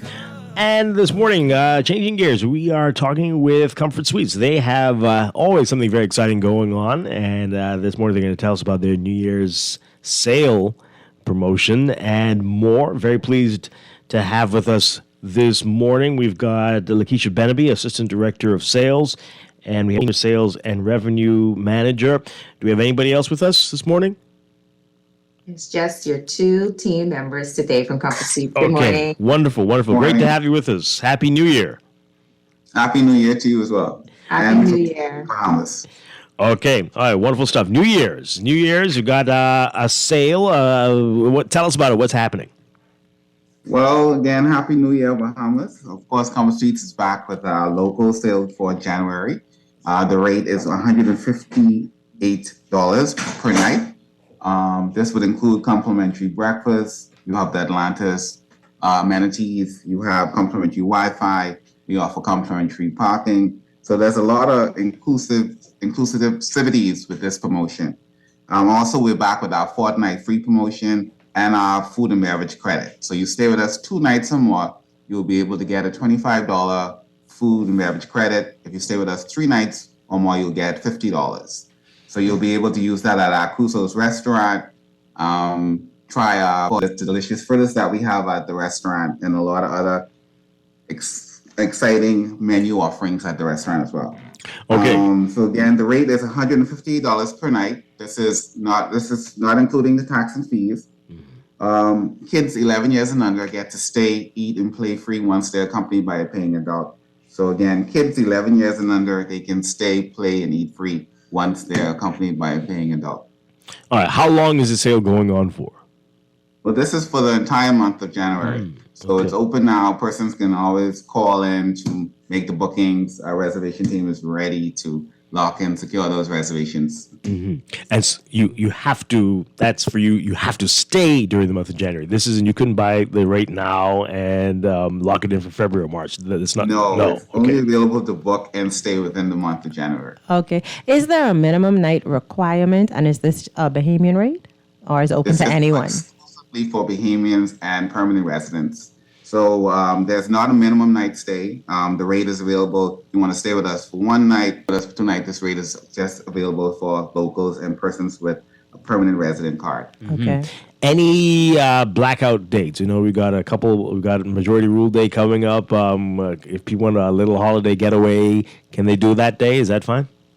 It's open and we have no blackout dates for this promotion. So persons, of course, we know the holiday is coming. So if you want to get your bookings in, of course, we urge you to do so because we know that the holiday tends to get booked up quick. And this rate is pretty special, just offered again exclusively to Bahamians to secure the special rate. Now you're saying that that $150 plus taxes is inclusive of a daily breakfast? Yes, it is. So you're able to get the complimentary breakfast on our buffet line. We have waffles, we have eggs. On the weekends, we have grits, we have sausage, we do tuna. So we do a lot of things to cater to the local community. Okay. So good stuff. the question is calculating something in their head. I can see it. I can see it right now. All right. So that sounds perfect. Again, January. Only for the month of January. Wonderful stuff. All right. So, Lakeisha, Jamaica mentioned some fritters. Yes. Girl, tell us about the Tell us about food. that. Yes. We didn't spend all our time eating ham and turkey. So we're going to continue eating in the month of January. So we have the clunkiest comforters there is. And I'm not saying this. It is a true fact. So you don't have to be a registered guest of the hotel to dine at our Crusoe's restaurant for lunch and dinner. So lunch is open from 12 to 4:30 every day. We don't close. And dinner is from 5:30 to 9 every day. So you can even have a little happy hour to our splash bar with our awesome bartenders. They are awesome. You could just walk up to the bar and say, I don't know what I want. Surprise me, and you would not be disappointed. Oh, wow. When you that drink. Okay. We have from rackle lamb to authentic grouper, you name it. Even if you just want, because you had all those calories for Christmas, we have the salads. But you name it, we have it. And if we don't have it and you want it, we'll make sure it happens. Wow. So that's amazing. Give us those hours again. So lunch is from 12 to 4:30 every day. And then dinner is from 5:30 to 9. Reservations required? No reservation is required, but if in cases you have a party of 8 or more, we recommend that you reach out to the sales and marketing department. We have our group menus that we offer. We offer you so it'll be more customized so we could give you awesome service. And we have a little secret that we want to share to the public who is listening. We have now completed our furniture projects. So guess what? We have a spanking new furniture for our guests to come and enjoy, lay in that bed and enjoy that new furniture. So we brought in the new year with exciting things. And as the year progressed, you will be able to see more things happening. So once you come, you see things that, some things is changing. So we're happy to present it to our listeners. Okay. Excellent stuff. So $150 plus taxes and gratuities, complimentary breakfast, free parking, and you said something about Atlantis. Let's see how we could make this make that sense. Amenity, you get to use the Atlantis water park. So you get to go to the aquariums, you get to go to the beach, you get to use the dig, you get to ride the slides that they have. So all of this amenities is included with this special rate. Okay. All right. Wow. All right. So can you let us in on any other plans for the rest of the year? Any other specials that might be coming up any time of year where we might get to hear some things? After we recover from our Christmas, we catch ourselves, and then something juicy will be happening for Valentine's. So you got to stay tuned. Got to listen up to the radio station. You have to look on social media. All we have is some nice things for 2024. Okay, so you're going to come back to tell us. So definitely to secure this special promotion or any promotion that we offer, feel free to give us a call at 605-6300. You also have 363-3680. And for those who want to inquire on WhatsApp, of course, you can hit us up on our WhatsApp platform at 55 Suite. SUITE. Again, it's 557-8483. I'm also on our social media page at our Comfort Suites local residence page. Also, Crusoe's also has a social media presence as well. And again, just to plug in our fortnight free promotion, anybody who has an extended stay, of course, our food and beverage credit. Once you stay with us 2 nights or more, you'll be able to receive a food and beverage credit. Give us a number again. Yeah, one more please. time, Tamiko. So it's 605-6300, 363-3680, or on our WhatsApp page at 557-8483. Okay. Can you pay online for the special? Or does it? Unfortunately, we have not gotten into that phase yet. Okay. You can definitely call in to reserve with a credit card, then be required to pay for the reservation. Or if you want to come in to do all that, you can come in at our front desk. Our front desk is open and ready to take any bookings and payments if persons want to do so. Okay. Okay. And our final couple minutes, anything else people need to keep in mind about Comfort Suites and what else is going to be going on there? Like your check-in times. How early can they check in? When do they need to check out? Our official check-in is at 3. Check-out is at 11 daily. Of course, the hotel offers pre-registration, but the use of the Atlantis amenity would commence at 3. And it's available from check-in to check-out. So from 3 to 11, persons have those times to use the amenities. Okay. And in advance booking 24 hours in advance with the numbers that Tamiko provided. And also don't forget children 11 years and under, they stay, play, and eat free with a paying adult. And is there a special machine people can use to determine whether the conch fritters are the conchiest in the country? How do we do that? Dwight is a machine. That too. Other than Dwight. Trust me, you won't be disappointed. All right, we're going to put you to the test, Lakeisha. We're going to put you to the test. Yes. This sounds wonderful. Again, the promotion is for January only, and it sounds like this is a wonderful New Year's sale. Thank you both for being here this morning and telling us all about it. We appreciate it. Lakeisha Benaby and Tamiko Bethel with Comfort Suites Paradise Island. And again, Happy New Year. Thank you. Happy New Year and all the best.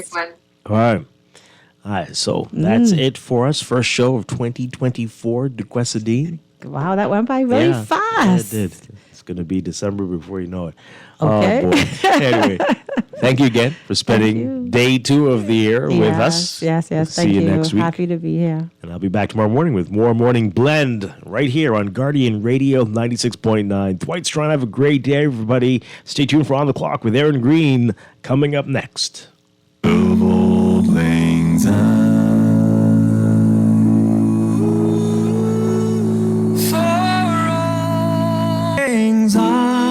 my dear, for old lang syne, we'll take a cup of kindness yet for